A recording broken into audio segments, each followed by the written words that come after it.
ಅದು ಅವಳು ಕಾಲೇಜಿಗೆ ಹೋದ ಮೊದಲ ದಿನ. ಅಲ್ಲದೆ ಮೀರಾ ರ್ಯಾಗಿಂಗ್ ಎಂದರೆ ತುಂಬ ಹೆದರುತ್ತಿದ್ದಳು.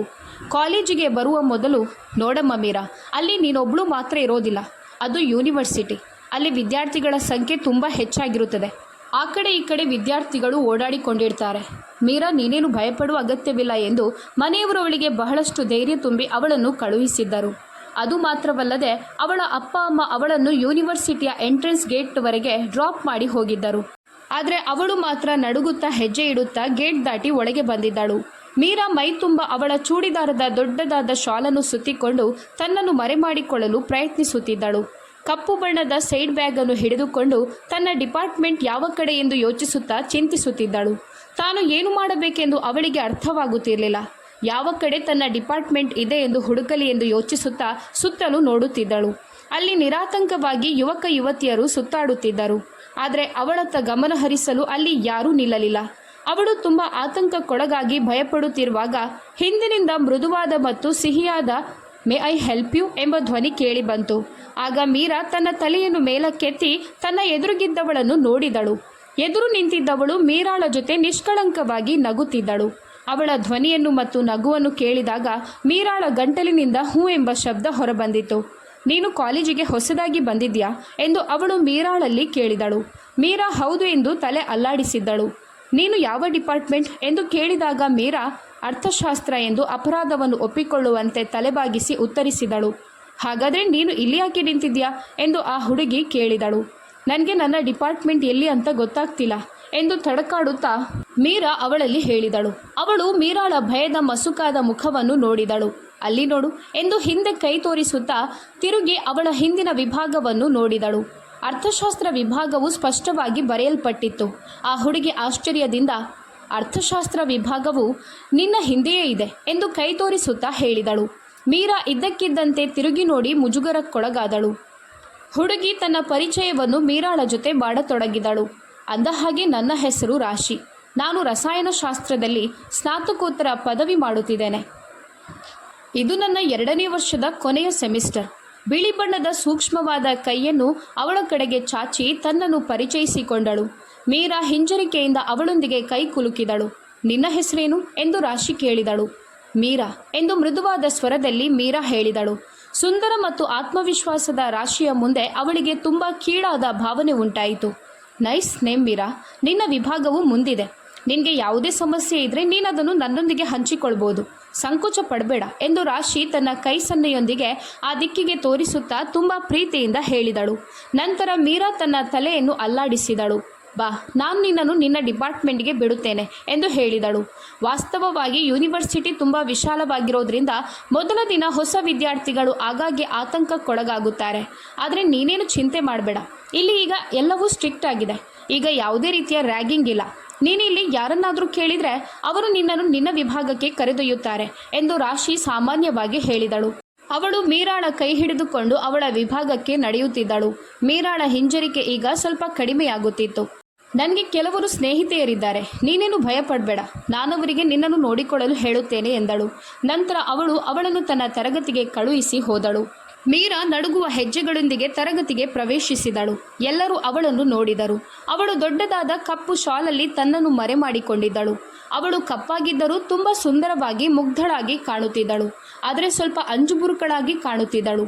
ಹುಡುಗಿಯರು ಅವಳನ್ನೇ ನೋಡುತ್ತಿದ್ದರು. ಹುಡುಗರು ಅವಳಲ್ಲಿ ಏನೋ ವಿಶೇಷತೆಯನ್ನು ನೋಡಿದರು. ಮೀರಾ ಕೂಡ ಹಿಂದಿನ ಬೆಂಚುಗಳಲ್ಲಿ ಒಂದರಲ್ಲಿ ಕುಳಿತು ತನ್ನ ಪುಸ್ತಕಗಳನ್ನು ತೆರೆದಳು. ಆ ದಿನ ಸಂಜೆ ರಾಶಿ ಕಾಲೇಜಿನಿಂದ ಮನೆಗೆ ಹಿಂದಿರುಗುವಾಗ ಅವಳ ಗಮನ ಅದೇ ಹುಡುಗಿ ಮೀರಾಳ ಮೇಲೆ ಇತ್ತು. ಆದರೆ ಮೀರಾ ಮಾತ್ರ ಅವಳಿಗೆ ಆ ಸಂಜೆ ಕಾಣಸಿಗಲಿಲ್ಲ. ಮನೆಗೆ ಹೋಗಿ ರಾಶಿ ತನ್ನ ತಾಯಿಗೆ ಮೀರಾಳ ಬಗ್ಗೆ ಹೇಳುತ್ತಾ, ಅಮ್ಮ, ನಮ್ಮ ಕಾಲೇಜಿಗೆ ಒಬ್ಬಳು ಅರ್ಥಶಾಸ್ತ್ರ ಡಿಪಾರ್ಟ್ಮೆಂಟ್ಗೆ ಹೊಸದಾಗಿ ಜಾಯ್ನ್ ಆಗಿದ್ದಾಳೆ. ಅವಳು ತುಂಬ ಭಯದಿಂದ ಕಾಲೇಜಿಗೆ ಬಂದಿದ್ದಾಳೆ. ಯಾರಲ್ಲಿಯೂ ಮಾತನಾಡೋದಿಲ್ಲ, ಎಲ್ಲದಕ್ಕೂ ತುಂಬ ಹೆದರುತ್ತಿದ್ದಾಳೆ ಎಂದು ಹೇಳುತ್ತಿದ್ದಳು. ರಾಶಿ ತನ್ನ ತಾಯಿಗೆ ಮೀರಾಳ ಬಗ್ಗೆ ಅನುಕಂಪ ವ್ಯಕ್ತಪಡಿಸುತ್ತಿದ್ದಾಗ ಅವಳ ಅಮ್ಮ, ಮಗಳೇ, ನೀನು ಅವಳೊಂದಿಗೆ ಫ್ರೆಂಡ್ಶಿಪ್ ಮಾಡಿ ಅವಳಿಗೆ ಧೈರ್ಯ ತುಂಬು. ನಿನ್ನ ಜೊತೆ ಸೇರಿದವರು ಮತ್ತೆ ಹುಷಾರಾಗುತ್ತಾರೆ ಎಂದು ನಗುತ್ತಾ ಹೇಳಿದರು. ಅದು ಅಲ್ಲದೆ ಕ್ರಮೇಣ ಅವಳು ಕಾಲೇಜಿನ ವಾತಾವರಣಕ್ಕೆ ಹೊಂದಿಕೊಳ್ಳುತ್ತಾಳೆ ಎಂದು ತಾನು ಓದುತ್ತಿದ್ದ ಪುಸ್ತಕಗಳ ಪುಟವನ್ನು ತಿರುಗಿಸುತ್ತಾ ಅರ್ಪಿತಾರವರು ತನ್ನ ವಿಶೇಷ ಶೈಲಿಯಲ್ಲಿ ಉತ್ತರಿಸಿದರು. ಹೌದಮ್ಮ, ಪಾಪ ಆ ಹುಡುಗಿ, ನಾನು ಅವಳ ಜೊತೆ ಫ್ರೆಂಡ್ಶಿಪ್ ಮಾಡಬೇಕು. ಅವಳು ತುಂಬ ಮುಗ್ಧ ಮತ್ತು ಮುದ್ದಾಗಿದ್ದಾಳೆ ಕೂಡ. ಅವಳು ಚಿಕ್ಕ ಹುಡುಗಿಯಂತೆ ಕಾಣುತ್ತಾಳೆ ಎಂದು ಹೇಳಿದಳು. ಮೀರಾಳ ಜೊತೆ ರಾಶಿಗೆ ಒಂದೇ ನೋಟದಲ್ಲಿ ಇಷ್ಟವಾಗಿತ್ತು. ಅಂದ್ರೆ ಅವಳನ್ನು ರಾಶಿಯ ಫ್ರೆಂಡ್ ಲಿಸ್ಟಲ್ಲಿ ಸೇರಿಸಬೇಕು ಅಂತ ಬಯಸಿದಳು. ಅಷ್ಟರಲ್ಲಿ ಹಿಂದಿನಿಂದ ಒಂದು ಹುಡುಗನ ಧ್ವನಿ ಕೇಳಿಸಿತು. ಯಾರದು ಚಿಕ್ಕವಳು ಎಂದು ತಮಾಷೆಯಾಗಿ ಕೇಳಿಸಿತು. ಆಗ ರಾಶಿ ತಿರುಗಿ ನೋಡಿದಾಗ ಅದು ಅವಳ ಅಣ್ಣನಾಗಿದ್ದ. ಅಮ್ಮ ಮತ್ತು ಮಗಳು ಆಶ್ಚರ್ಯದಿಂದ ತಿರುಗಿ ನೋಡಿದರು. ತದನಂತರ ರಾಶಿ ಇದ್ದಕ್ಕಿದ್ದಂತೆ ತಾನು ಕೂತಲ್ಲಿಂದ ಮೇಲಕ್ಕೆ ಹಾರಿ ಅರುಣಣ್ಣ ಎಂದು ಕೂಗಿದಳು. ಅರುಣ್ ಸೇನಾ ಸಮವಸ್ತ್ರದಲ್ಲಿ ಭುಜದ ಮೇಲೆ ಸಣ್ಣ ಪ್ರಯಾಣ ಬ್ಯಾಗ್ನೊಂದಿಗೆ ಕೋಣೆಗೆ ಪ್ರವೇಶಿಸುತ್ತಿದ್ದನು. ಅವನ ತಲೆ ಕೂದಲು ಸ್ವಲ್ಪ ಬೆಳೆದಿತ್ತು ಮತ್ತು ಅವನ ಮುಖದಲ್ಲಿ ಆಯಾಸ ಕಾಣುತ್ತಿತ್ತು. ಆದರೆ ಅವನ ಕಪ್ಪು ಕಣ್ಣುಗಳು ಉತ್ಸಾಹದ ಹೊಳಪಿನಿಂದ ತುಂಬಿದ್ದವು. ಆಶ್ಚರ್ಯದಿಂದ ರಾಶಿ ತನ್ನ ಅಣ್ಣನನ್ನು ತಬ್ಬಿಕೊಂಡಳು. ನನ್ನ ಗೊಂಬೆ ಹೇಗಿದ್ಯಾ? ಕ್ಯಾಪ್ಟನ್ ಅರುಣ್ ತನ್ನ ತಂಗಿಯ ತಲೆಯನ್ನು ಮುದ್ದಿಸುತ್ತಾ ಪ್ರೀತಿಯಿಂದ ಹೇಳಿದನು. ಅಣ್ಣ, ನಾನು ಆರೋಗ್ಯವಾಗಿ ಇದ್ದೇನೆ. ನೀನು ಹೇಗಿದ್ಯಾ ಅಣ್ಣ ಎಂದು ಕೇಳುತ್ತಾ ಹಿಂದಕ್ಕೆ ಹೋಗಿ ನಿಂತಳು. ರಾಶಿಗೆ ಅಣ್ಣನನ್ನು ನೋಡಿ ಎಲ್ಲಿಲ್ಲದ ಸಂತೋಷವಾಗಿತ್ತು. ಅರುಣ್ ಮುಂದೆ ಹೋಗಿ ತನ್ನ ತಾಯಿಯ ಪಾದಗಳಿಗೆ ನಮಸ್ಕರಿಸಿ ಅವರಿಂದ ಆಶೀರ್ವಾದ ಪಡೆದನು ಮತ್ತು ನಂತರ ಅಮ್ಮನನ್ನು ತಬ್ಬಿಕೊಂಡನು. ಇದು ಅವನ ಬಾಲ್ಯದ ಅಭ್ಯಾಸವಾಗಿತ್ತು. ಅರ್ಪಿತಾರವರು ತನ್ನ ಪ್ರೀತಿಯ ಮಗನ ತಲೆಗೆ ಪ್ರೀತಿಯ ಮುತ್ತು ನೀಡಿ ಅವನನ್ನು ತನ್ನ ಪಕ್ಕದಲ್ಲಿ ಕೂರಿಸಿದರು. ಅಣ್ಣ, ನಿನ್ನನ್ನು ಇಲ್ಲಿ ನೋಡಿ ನನಗೆ ತುಂಬ ಸಂತೋಷವಾಯಿತು. ರಾಶಿಯ ಸಂತೋಷ ಅವನ ಮುಖದಲ್ಲಿ ಸ್ಪಷ್ಟವಾಗಿ ಗೋಚರಿಸುತ್ತಿತ್ತು. ಕ್ಯಾಪ್ಟನ್ ಅರುಣ್ ನಗುತ್ತಾ ತನ್ನ ತಾಯಿಯ ಪಕ್ಕದಲ್ಲಿ ಕುಳಿತಿದ್ದ. ಮಗ, ಹೇಗಿದ್ಯಾ? ನೋಡು, ಮುಖ ಎಲ್ಲ ಸೊರಗಿ ಹೋಗಿದೆ. ಎಷ್ಟು ದಿನದ ರಜೆಯಲ್ಲಿ ಮನೆಗೆ ಬಂದಿದ್ಯಾ ಮಗನೇ? ಅರ್ಪಿತಾರವರು ಪ್ರೀತಿಯಿಂದ ಅವನ ಮುಖವನ್ನು ಮುಟ್ಟುತ್ತಾ ಕೇಳಿದರು. ನನಗೆ 1 ತಿಂಗಳು ರಜೆ ಇದೆ ಮಮ್ಮಿ ಎಂದಾಗ ರಾಶಿ ಸಂತೋಷದಿಂದ ಹಾರಿದಳು. ವಾವಣ್ಣ, ಅಂದರೆ ನೀನು ಶ್ರಾವ್ಯ ಅಕ್ಕಳ ಮದುವೆ ಕಳೆದ ನಂತರವೇ ಹೋಗ್ತೀಯಾ? ತುಂಬ ಮಜಾ ಇರುತ್ತೆ, ಅವಳು ಉತ್ಸಾಹದಿಂದ ಹೇಳಿದಳು. ನಾವೆಲ್ಲರೂ ಒಟ್ಟಿಗೆ ತುಂಬ ಎಂಜಾಯ್ ಮಾಡೋಣ. ಅರುಣ್ ಅವಳ ಮಾತಿಗೆ ಒಪ್ಪಿದನು. ಹೌದು, ಖಂಡಿತ ಎಂಜಾಯ್ ಮಾಡೋಣ. ಈಗ ಹೋಗಿ ಪಾರುಗೆ ಅಣ್ಣನ ರೂಮ್ ಸೆಟ್ ಮಾಡುವಂತೆ ಹೇಳು ಮತ್ತು 2 ಕಪ್ ಚಹಾ ಕೂಡ ಮಾಡಿ ತರುವಂತೆ ಹೇಳು ಎಂದು ಅರ್ಪಿತಾರವರು ರಾಶಿಯಲ್ಲಿ ಹೇಳಿ ಕಳುಹಿಸಿದರು. ಅರುಣ್ ತನ್ನ ತಾಯಿಯ ಮಡಿಲಲ್ಲಿ ತಲೆ ಇಟ್ಟಾಗ, ನಾನು ನಿನ್ನನ್ನು ತುಂಬ ಮಿಸ್ ಮಾಡಿಕೊಳ್ತಿದ್ದೆ ಮಗನೇ. ಆದರೆ ಆಗ ನನ್ನ ಹೃದಯ ನನ್ನ ಮಗ ದೇಶಕ್ಕಾಗಿ ತುಂಬ ಹೋರಾಡ್ತಿದ್ದಾನೆ. ಅಲ್ಲದೆ ನಾನೊಬ್ಬ ವೀರ ಸೈನಿಕನ ತಾಯಿ ಅಂತ ಹೆಮ್ಮೆ ಪಡಬೇಕು ಅಂತ ಯೋಚಿಸುತ್ತಾ ಶಾಂತವಾಗಿರ್ತೇನೆ ಅಷ್ಟೆ ಎಂದು ಅವನ ದಪ್ಪ ಕೂದಲಿನ ಮೂಲಕ ಬೆರಳುಗಳನ್ನು ಚಲಾಯಿಸುತ್ತಾ ಅವರು ಪ್ರೀತಿಯಿಂದ ಹೇಳುತ್ತಿದ್ದರು. ಅರುಣ್ ತನ್ನ ತಾಯಿಯ ಮಾತುಗಳು ಮತ್ತು ಅವಳ ಬಲವಾದ ದೃಢ ಸಂಕಲ್ಪದ ಬಗ್ಗೆ ಹೆಮ್ಮೆ ಪಟ್ಟನು. ಅವಳ ಪಾಲನೆಯ ಪರಿಣಾಮವಾಗಿ ಇಂದು 3 ಒಳಹುಟ್ಟಿದವರು ಜೀವನದ ಪ್ರತಿಯೊಂದು ಕ್ಷೇತ್ರದಲ್ಲೂ ಯಶಸ್ಸನ್ನು ಸಾಧಿಸುತ್ತಿದ್ದಾರೆ. ಇವಾಗ ನನ್ನೊಂದಿಗೆ ಬಾ ಮಮ್ಮಿ, ನನಗೆ ಒಂದು ಮನೆ ಸಿಕ್ಕಿದೆ. ನಾನಲ್ಲಿ ತುಂಬ ಒಂಟಿಯಾಗಿದ್ದೇನೆ. ಮಗ, ನಾನು ನಿನ್ನ ಒಂಟಿತನಕ್ಕೆ ಪರಿಹಾರವನ್ನು ಯೋಚಿಸಿದ್ದೇನೆ. ಮೊದಲು ನೀನು ಫ್ರೆಶ್ ಅಪ್ ಆಗಿ ಸ್ವಲ್ಪ ರೆಸ್ಟ್ ತೆಗಿ ಅಂತ ಹೇಳಿದರು. ಅದು ನಾನು ತೆಗೆಯುತ್ತೇನೆ ಅಮ್ಮ. ಈಗ ನೀನು ಹೇಳಿದ ಪರಿಹಾರ ಏನು ಅಂತ ಹೇಳು ಎಂದು ನಗುತ್ತಾ ಕೇಳಿದನು. ಪರಿಹಾರ ಬಂದರೆ ನಿನಗೆ ಒಂದು ಒಳ್ಳೆಯ ಹುಡುಗಿಯನ್ನು ನೋಡಿ ಮದುವೆ ಮಾಡಿಸಬೇಕು ಎಂದು ಅಮ್ಮ ಹೇಳಿದರು. ಅಷ್ಟರಲ್ಲಿ ರಾಶಿ ಅಮ್ಮನ ಹಿಂದಿನಿಂದ ಕೋಣೆಗೆ ಪ್ರವೇಶಿಸಿ ಅವರ ಸಂಭಾಷಣೆಯನ್ನು ಮಧ್ಯದಲ್ಲಿ ಹಿಡಿದಿದ್ದಳು. ಅರ್ಪಿತಾರವರು ಮುಕ್ತವಾಗಿ ಮುಗುಳ್ನಕ್ಕು, ಹೌದು ಖಂಡಿತ, ಈಗ ಶ್ರಾವ್ಯಳ ನಂತರ ಅರುಣ್ ಸರದಿ ಎಂದರು. ಮಗನೇ, ನಿನಗೆ ಯಾವುದೇ ಹುಡುಗಿ ಇಷ್ಟವಾದರೆ ನನಗೆ ಹೇಳು. ನಿನ್ನ ಆಸೆಯನ್ನು ಪರಿಗಣಿಸಲಾಗಿಲ್ಲ ಅಂತ ನಂತರ ಯಾರಲ್ಲಿಯೂ ದೂರಬಾರ್ದು. ನೀನು ಹೇಳಿದ ಹುಡುಗಿಯನ್ನೇ ನಿನಗೆ ಮದುವೆ ಮಾಡಿಸಿಕೊಡುತ್ತೇನೆ ಅಂತ ನಗುತ್ತಾ ಅರ್ಪಿತಾರವರು ಹೇಳಿದರು. ಆಗ ರಾಶಿ ನೆಲದ ಮೇಲೆ ಕುಳಿತಿದ್ದಳು. ಹೌದಣ್ಣ, ಹೌದು ಹೇಳು ಎಂದು ಕುಣಿಯುತ್ತಾ ಕೇಳಿದಳು. ಅರ್ಪಿತಾರವರು, ಹೌದು ಮಗನೇ, ನೀನು ಯಾರನ್ನು ಇಷ್ಟಪಡ್ತೀಯಾ? ನೀನು ಇಷ್ಟಪಟ್ಟವಳ ಜೊತೆ ನಿನ್ನ ಜೀವನವನ್ನು ಕಳೆಯಬೇಕು ಎಂದರು. ಅರ್ಪಿತಾರವರು ಮುಕ್ತ ಮನಸ್ಸಿನ ಮಹಿಳೆ. ಅವರು ತನ್ನ ಮಕ್ಕಳ ಮೇಲೆ ಎಂದಿಗೂ ತನ್ನ ಆಲೋಚನೆಗಳನ್ನು ಹೇರಲಿಲ್ಲ. ನನಗೆ ಯಾರೂ ಇಷ್ಟ ಇಲ್ಲಮ್ಮ, ಆದರೆ ನಾನು ಯಾರನ್ನಾದರೂ ಇಷ್ಟಪಟ್ಟರೆ ನಾನು ಮೊದಲು ನಿಮಗೆ ಹೇಳುತ್ತೇನೆ, ಅರುಣ್ ಗಂಭೀರವಾಗಿ ಉತ್ತರಿಸಿದ. ಅಂದ ಹಾಗೆ ಅಣ್ಣ, ನಿನಗೆ ಯಾವ ರೀತಿಯ ಹುಡುಗಿಯರು ಇಷ್ಟ? ರಾಶಿ ಪತ್ತೇದಾರಿ ರೀತಿಯಲ್ಲಿ ಕೇಳಿದಳು. ಇತರ ಪುರುಷರ ನೋಟವನ್ನು ತನ್ನ ಮೇಲೆ ಪಾಪವೆಂದು ಪರಿಗಣಿಸುವ, ತನ್ನ ಗಂಡನಿಗಾಗಿ ಮಾತ್ರ ತನ್ನನ್ನು ತಾನು ಉಳಿಸಿಕೊಳ್ಳುವ ತುಂಬ ನಾಚಿಕೆ ಸ್ವಭಾವದವಳು. ನನಗೆ ಇದಕ್ಕಿಂತ ಹೆಚ್ಚಿನದೇನು ಬೇಡ. ಯಾವುದೇ ಹಿಂಜರಿಕೆ ಇಲ್ಲದೆ ಅವನು ತನ್ನ ತಂಗಿ ಮತ್ತು ತಾಯಿಯ ಮುಂದೆ ತನ್ನ ಆಲೋಚನೆಗಳನ್ನು ಮಂಡಿಸಿದ್ದನು. ಅಣ್ಣ, ಇದೇನು, ಒಂದೇ ಒಂದು ಗುಣವಿದ್ರೆ ಸಾಕಾ ಎಂದು ಆಶ್ಚರ್ಯದಿಂದ ರಾಶಿ ತನ್ನ ಅಣ್ಣನಲ್ಲಿ ಕೇಳಿದಳು. ಗೊಂಬೆ, ನಾಚಿಕೆ ಎಂಬುದು ಪ್ರತಿ ಹುಡುಗಿಗೂ ಇರಬೇಕಾದ ಒಂದು ಆಭರಣ. ಈ ಒಂದು ಗುಣದಲ್ಲಿ ಎಲ್ಲ ಗುಣಗಳು ಸೇರಿವೆ. ಯಾಕಂದರೆ ಸಂಕೋಚವು ಸೌಂದರ್ಯ, ಸರಳತೆ ಮತ್ತು ಸಂತೋಷವನ್ನು ಉಳಿಸಿಕೊಳ್ಳುವ ಕಲೆ. ಅದು ಎಲ್ಲವನ್ನೂ ಒಳಗೊಂಡಿದೆ. ಅವನು ಆಳವಾದ ಆಲೋಚನೆಗಳಲ್ಲಿ ಮುಳುಗಿ ಹೋಗಿ ಇದನ್ನು ಹೇಳಿದನು ಮತ್ತು ನಂತರ ಎದ್ದು ನಿಂತನು. ನಾನು ಫ್ರೆಶ್ ಅಪ್ ಆಗಿ ಬರುತ್ತೇನೆ ಎಂದು ಹೇಳಿ ಅವನು ಅಲ್ಲಿಂದ ಹೋದನು. ಮರುದಿನ ರಾಶಿ ಎಂದಿನಂತೆ ಕಾಲೇಜಿಗೆ ಹೋದಳು. ತದನಂತರ ರಾಶಿ ಮತ್ತು ಮೀರಾ ಒಳ್ಳೆಯ ಬೆಸ್ಟ್ ಫ್ರೆಂಡ್ಸ್ಗಳಾಗುತ್ತಾರೆ. ಫ್ರೀ ಇರುವಾಗ ಇಬ್ಬರು ಭೇಟಿಯಾಗುತ್ತಾ ಮಾತನಾಡುತ್ತಿದ್ದರು. ಒಂದು ಸಂಜೆ ಮೀರಾ ಲೇಡೀಸ್ ರೂಮಿನಲ್ಲಿ ಕುಳಿತು ಅಸೈನ್ಮೆಂಟ್ ಬರೆಯುತ್ತಿದ್ದಳು. ಹೇ, ನೀನಿನ್ನೂ ಹೊರಟಿಲ್ವಾ? ಮೀರಾ ಕೆಲಸದಲ್ಲಿ ಮಗ್ನಳಾಗಿರುವುದನ್ನು ನೋಡಿ ರಾಶಿ ಕೇಳಿದಳು. ಸ್ವಲ್ಪ ಬರೆಯಲಿದೆ ರಾಶಿ, ಮತ್ತೆ ಹೊರಡೋಣಲ್ವಾ ಎಂದು ಕೇಳಿದಳು. ಆಗ ರಾಶಿ, ಮೀರಾ, ನನ್ನ ಅಣ್ಣ ಮೆಸೇಜ್ ಮಾಡಿದ್ದಾನೆ, ನನ್ನನ್ನು ಕರೆದುಕೊಂಡು ಹೋಗಲು ಅವನು ಮತ್ತು ಅಮ್ಮ ಬರ್ತಿದ್ದಾರಂತೆ ಎಂದು ಹೇಳಿದಳು. ರಾಶಿ ಅಣ್ಣ ಬರುತ್ತಾನೆಂದು ಹೇಳಿದ ತಕ್ಷಣ ಮೀರಾ ಮೆಲ್ಲನೆ, ಬಾಬಾ ಹೊರಡೋಣ, ನಾನು ಮತ್ತೆ ಬರೆಯುತ್ತೇನೆ, ಬಾ ಹೊರಡೋಣ ಎಂದು ತನ್ನ ಬ್ಯಾಗನ್ನು ಭುಜಕ್ಕೆ ಹಾಕಿಕೊಳ್ಳುತ್ತಾ ಹೇಳಿದಳು. ಇಬ್ಬರು ಪಾರ್ಕಿಂಗ್ವರೆಗೆ ಒಟ್ಟಿಗೆ ಬಂದರು. ಅವಳು ಇದ್ದಕ್ಕಿದ್ದಂತೆ ತುಂಬ ನರ್ವಸ್ ಆಗಿದ್ದಳು. ಆಗ ಅವಳ ಮುಖದಲ್ಲಿನ ಭಯವನ್ನು ಕಂಡು ರಾಶಿ, ಮೀರಾ, ನನ್ನ ಅಮ್ಮ ನಿನ್ನನ್ನು ತಿನ್ನೋದಿಲ್ಲ ಬಾ ಎಂದು ಹೇಳಿದಳು. ನಂತರ ಅವಳು ಅವಳನ್ನು ಎಳೆದುಕೊಂಡು ಗೇಟ್ನಿಂದ ಹೊರಬಂದು ನಿಂತಳು. ಕಾರು ಇವರು ನಿಂತಿರುವ ಪಕ್ಕದಲ್ಲಿ ನಿಂತಾಗ ರಾಶಿ ಕಾರಿನ ಗಾಜಿನ ಮೇಲೆ ಮೆಲ್ಲನೆ ಬಡಿದಳು.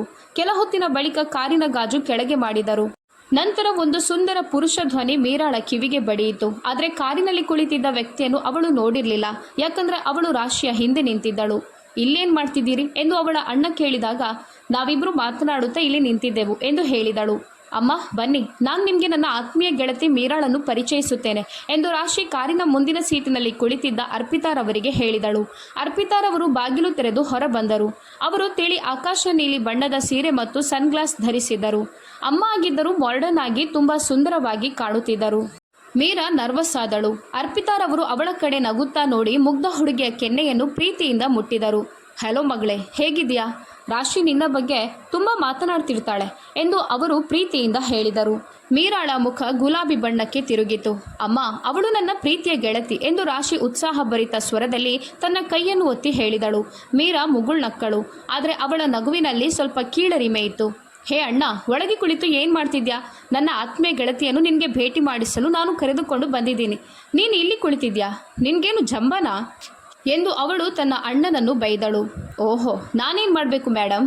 ನಾನು ನಿನ್ನ ಆತ್ಮೀಯ ಗೆಳತಿಗೆ ಗನ್ ಸೆಲ್ಯೂಟ್ ನೀಡಬೇಕಾ ಎಂದು ನಗುತ್ತಾ ಕೇಳಿದ. ಅಣ್ಣ ಬಾ, ಬಂದೊಮ್ಮೆ ಅವಳನ್ನು ನೋಡಿ ಹಾಯ್ ಅಂತ ಹೇಳು. ನಾನು ನನ್ನ ಅಣ್ಣ ಸೇನೆಯಲ್ಲಿ ಕೆಲಸ ಮಾಡ್ತಿದ್ದಾನೆ ಅಂತ ಯಾವಾಗಲೂ ಅವಳ ಜೊತೆ ಹೇಳುತ್ತಿರುತ್ತೇನೆ. ಆಗ ಅವನು ಸರಿ ಎಂದು ಕಾರಿನಿಂದ ಹೊರಬಂದನು. ಅರ್ಪಿತಾರವರು ಮೀರಾ ಜೊತೆ ಮಾತನಾಡುತ್ತಿದ್ದರು. ಅವಳು ಕೂಡ ಮೆತ್ತಗೆ ಅರ್ಪಿತಾರವರ ಜೊತೆ ಏನೋ ಹೇಳುತ್ತಿದ್ದಳು. ಮತ್ತು ನಂತರ ಅರುಣ್ ಕೂಡ ಅರ್ಪಿತಾರವರ ಬಳಿ ಬಂದು ನಿಂತನು.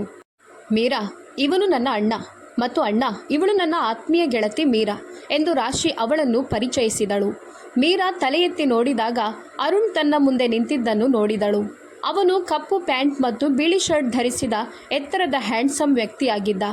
ಮೀರಾ ಇದ್ದಕ್ಕಿದ್ದಂತೆ ಕಣ್ಣುಗಳನ್ನು ತಗ್ಗಿಸಿದಳು. ಹಲೋ ಮೀರಾ, ಹೇಗಿದ್ಯಾ? ಅರುಣ್ ಔಪಚಾರಿಕ ನಗುವಿನೊಂದಿಗೆ ಕೇಳಿದನು. ಮೀರಾ ತನ್ನ ಶಾಲಿನ ಮೂಲೆಯನ್ನು ಬೆರಳಿಗೆ ಸುತ್ತಿಕೊಂಡು ಹಣೆಯ ಬೆವರು ಒರೆಸುತ್ತಾ ಮೃದುವಾಗಿ ಚೆನ್ನಾಗಿದ್ದೇನೆ ಎಂದು ಸ್ವರವಿಲ್ಲದೆ ಉತ್ತರಿಸಿದಳು. ಅವಳ ಧ್ವನಿ ಸ್ವಲ್ಪ ನಡುಗುತ್ತಿತ್ತು. ಅಲ್ಲದೆ ಅವಳ ಕಣ್ಣುಗಳು ಒಂದು ಕ್ಷಣ ಅವನ ಮುಖದ ಮೇಲೆ ನಿಂತವು. ಮೀರಾ ತಲೆಗೆ ಸೂರ್ಯನ ಬೆಳಕು ಬೀಳುತ್ತದೆ ಎಂದು ತನ್ನ ಶಾಲನ್ನು ತಲೆಯ ಮೇಲೆ ಹಾಕಿಕೊಂಡಿದ್ದಳು. ಆದರೂ ಶಾಖ ಮತ್ತು ಬಿಸಿಲಿನಿಂದಾಗಿ ಅವಳ ತಿಳಿ ಬಣ್ಣ ಗುಲಾಬಿ ಬಣ್ಣಕ್ಕೆ ತಿರುಗಲು ಪ್ರಾರಂಭಿಸಿತು. ಅವಳು ತುಂಬ ಮುದ್ದಾಗಿ ಕಾಣುತ್ತಿದ್ದಳು. ಅದರ ಮೇಲೆ ಅವಳ ಮುಖದಲ್ಲಿ ಎಷ್ಟು ಮುಗ್ಧತೆ ಮತ್ತು ಶುದ್ಧತೆ ಇತ್ತು ಎಂದರೆ ಅರುಣ್ ಕ್ಷಣಾರ್ಧದಲ್ಲಿ ತನ್ನ ಕಣ್ಣುಗಳನ್ನು ಕೆಳಗೆ ಇಳಿಸಿದನು. ಅಮ್ಮ ಬನ್ನಿ ಹೊರಡೋಣ್ವಾ ಎಂದು ಅರುಣ್ ತನ್ನ ತಾಯಿಯನ್ನು ಕರೆದನು. ಆಗ ಹೌದು ಮೀರಾ ಮಗಳೇ, ನಾವು ಹೊರಡುತ್ತೇವೆ, ನೀನು ನಮ್ಮ ಮನೆಗೆ ಒಂದಿನ ಬರಬೇಕು ಎಂದು ಹೇಳುತ್ತಾ ಏನೋ ನೆನಪು ಮಾಡುತ್ತಾ, ಮೀರಾ ಈ ಭಾನುವಾರ ಬಾ, ಈ ಭಾನುವಾರ ನಾವೆಲ್ಲರೂ ಒಂದು ಸಣ್ಣ ಪಾರ್ಟಿ ಆಯೋಜಿಸುತ್ತಿದ್ದೇವೆ. ನಮ್ಮ ಮಗನ ಆಗಮನದ ಸಂತೋಷದಲ್ಲಿ ನೀನು ಕೂಡ ಭಾಗವಹಿಸಬೇಕು ಎಂದು ಅರ್ಪಿತಾರವರು ತುಂಬ ಪ್ರೀತಿಯಿಂದ ಹೇಳಿದರು. ಸರಿ ನೋಡೋಣ ಆಂಟಿ ಎಂದು ಅವಳು ಕಣ್ಣುಗಳನ್ನು ತಗ್ಗಿಸಿ ಒಂದು ಸಣ್ಣ ಉತ್ತರ ಕೊಟ್ಟಳು. ಅರುಣ್ನ ಉಪಸ್ಥಿತಿ ಅವಳನ್ನು ತುಂಬ ಗೊಂದಲಗೊಳಿಸುತ್ತಿತ್ತು. ಅವಳ ಆತಂಕವನ್ನು ನೋಡಿ ಅರುಣ್ ತನ್ನ ಹೃದಯದಲ್ಲಿ ಆಶ್ಚರ್ಯಚಕಿತನಾದನು. ಯಾಕಂದರೆ ಈಗಿನ ಕಾಲದಲ್ಲಿ ಓದುತ್ತಿರುವ ಹುಡುಗಿಯರಿಗೆ ಇಷ್ಟೊಂದು ನಾಚಿಕೆ ಇರುತ್ತಾ? ಈಗಿನ ಹುಡುಗಿಯರು ತುಂಬ ಮಾಡರ್ನ್ ಆಗಿ ಇರ್ತಾರೆ. ಇವಳಿಗೆ ಇಷ್ಟೊಂದು ಭಯ ನಾಚಿಕೆ ಹೇಗೆ ಬಂತು ಎಂದು ಯೋಚಿಸುತ್ತಿದ್ದನು. ಮೀರಾ, ಇಲ್ಲ ಎಂದು ಹೇಳಬೇಡ, ಏನೇ ಆದರೂ ನೀನು ನಮ್ಮ ಮನೆಗೆ ಬರಲೇಬೇಕು ಎಂದು ರಾಶಿ ಬೆದರಿಕೆ ಸ್ವರದಲ್ಲಿ ಹೇಳಿದಳು. ಮೀರಾ ಕಣ್ಣು ಎತ್ತಿದಾಗ ತನ್ನ ಅಣ್ಣ ರಾಹುಲ್ನ ಬೈಕ್ ಮುಂಭಾಗದಿಂದ ಬರುತ್ತಿರುವುದನ್ನು ನೋಡಿ ಸಂತೋಷಗೊಂಡಳು. ನನ್ನ ಅಣ್ಣ ಬಂದಿದ್ದಾನೆ ಎಂದು ಅವಳು ಬೇಗನೆ ಹೇಳಿದಳು. ಅವಳ ಮುಖದಲ್ಲಿ ಸಮಾಧಾನದ ಅಲೆಯೊಂದು ಹರಿಯಿತು. ಅದನ್ನು ಅರುಣ್ ಎಚ್ಚರಿಕೆಯಿಂದ ಗಮನಿಸಿದನು. ಸರಿ ಬಾಯ್, ಮತ್ತೆ ಸಿಗೋಣ ಎಂದು ರಾಶಿ ಅವನ ಬಲಕೆನ್ನೆಗೆ ಮೆಲ್ಲನೆ ಚಿವುಟುತ್ತಾ ಹೇಳಿದಳು. ಅವಳ ಕ್ರಿಯೆಗೆ ಮೀರಾಳ ಮುಖ ಗುಲಾಬಿ ಬಣ್ಣಕ್ಕೆ ತಿರುಗಿತು. ನಂತರ ಅವಳು ಅರ್ಪಿತಾರವರಿಗೆ ಮತ್ತು ರಾಶಿಗೆ ವಿದಾಯ ಹೇಳಿ, ಸರಿ ನಾನು ಹೊರಡುತ್ತೇನೆ ಬಾಯ್ ಎಂದು ಹೇಳಿದಳು. ಅರುಣ್ಗೆ ಬಾಯ್ ಹೇಳದೆ ಅವಳು ತನ್ನ ಅಣ್ಣ ನಿಂತಿದ್ದ ಸ್ಥಳಕ್ಕೆ ವೇಗವಾಗಿ ನಡೆದಳು. ಅವರು ಮೂವರು ಕಾರಿನಲ್ಲಿ ಕುಳಿತರು. ಅರುಣ್ ಕಾರನ್ನು ಸ್ಟಾರ್ಟ್ ಮಾಡದೆ ಯೋಚಿಸುತ್ತಾ ಅವನ ನೋಟ ಮುಂದೆ ಇರುವ ಮೀರಾಳ ಮೇಲೆ ಇದ್ದವು. ಮೀರಾ ತನ್ನ ಅಣ್ಣನ ಬೈಕ್ ಮೇಲೆ ಶಾಲನ್ನು ಸರಿ ಮಾಡಿಕೊಂಡು ಉದ್ದವಾದ ಜಡೆಯನ್ನು ಇನ್ನೊಂದು ಕಡೆ ಹಾಕಿ ಅವನ ಜೊತೆ ಹೊರಟಳು. ಮೀರಾ ಆ ದಿನ ಸಂಜೆ ಮನೆಗೆ ಹೋದ ನಂತರ ಸ್ನಾನ ಮಾಡಿ ಚಹಾ ಕುಡಿದು ತನ್ನ ಕೆಲಸವನ್ನು ಮಾಡಿ ಮುಗಿಸಿದಳು. ರಾತ್ರಿ ಊಟ ಆದ ನಂತರ ತನ್ನ ಅಪ್ಪನಲ್ಲಿ, ಅಪ್ಪ, ನಾನು ನಿನ್ನನ್ನು ಒಂದು ವಿಷಯ ಕೇಳಬೇಕು ಎಂದಳು. ಆಗ ಅವಳ ತಂದೆ ಸುರೇಶ್ ರವರು, ಏನು ಮಗಳೇ, ಏನು ಕೇಳಬೇಕೆಂದಿದ್ಯಾ, ಕೇಳು ಮಗಳೇ ಎಂದು ಪ್ರೀತಿಯಿಂದ ಹೇಳಿದರು. ಅಪ್ಪ, ನನಗೆ ಕಾಲೇಜಲ್ಲಿ ಒಬ್ಬಳು ಸ್ನೇಹಿತೆ ಇದ್ದಾಳೆ. ಅವಳ ಹೆಸರು ರಾಶಿ. ಇವತ್ತು ಅವಳ ತಾಯಿ ಅವಳನ್ನು ಕರೆದುಕೊಂಡು ಹೋಗಲು ಕಾಲೇಜಿಗೆ ಬಂದಿದ್ದರು. ಅವರು ನನ್ನಲ್ಲಿ ಮಾತನಾಡುತ್ತಾ, ಈ ಭಾನುವಾರ ನನ್ನನ್ನು ಅವರ ಮನೆಗೆ ಆಹ್ವಾನಿಸಿದ್ದಾರೆ.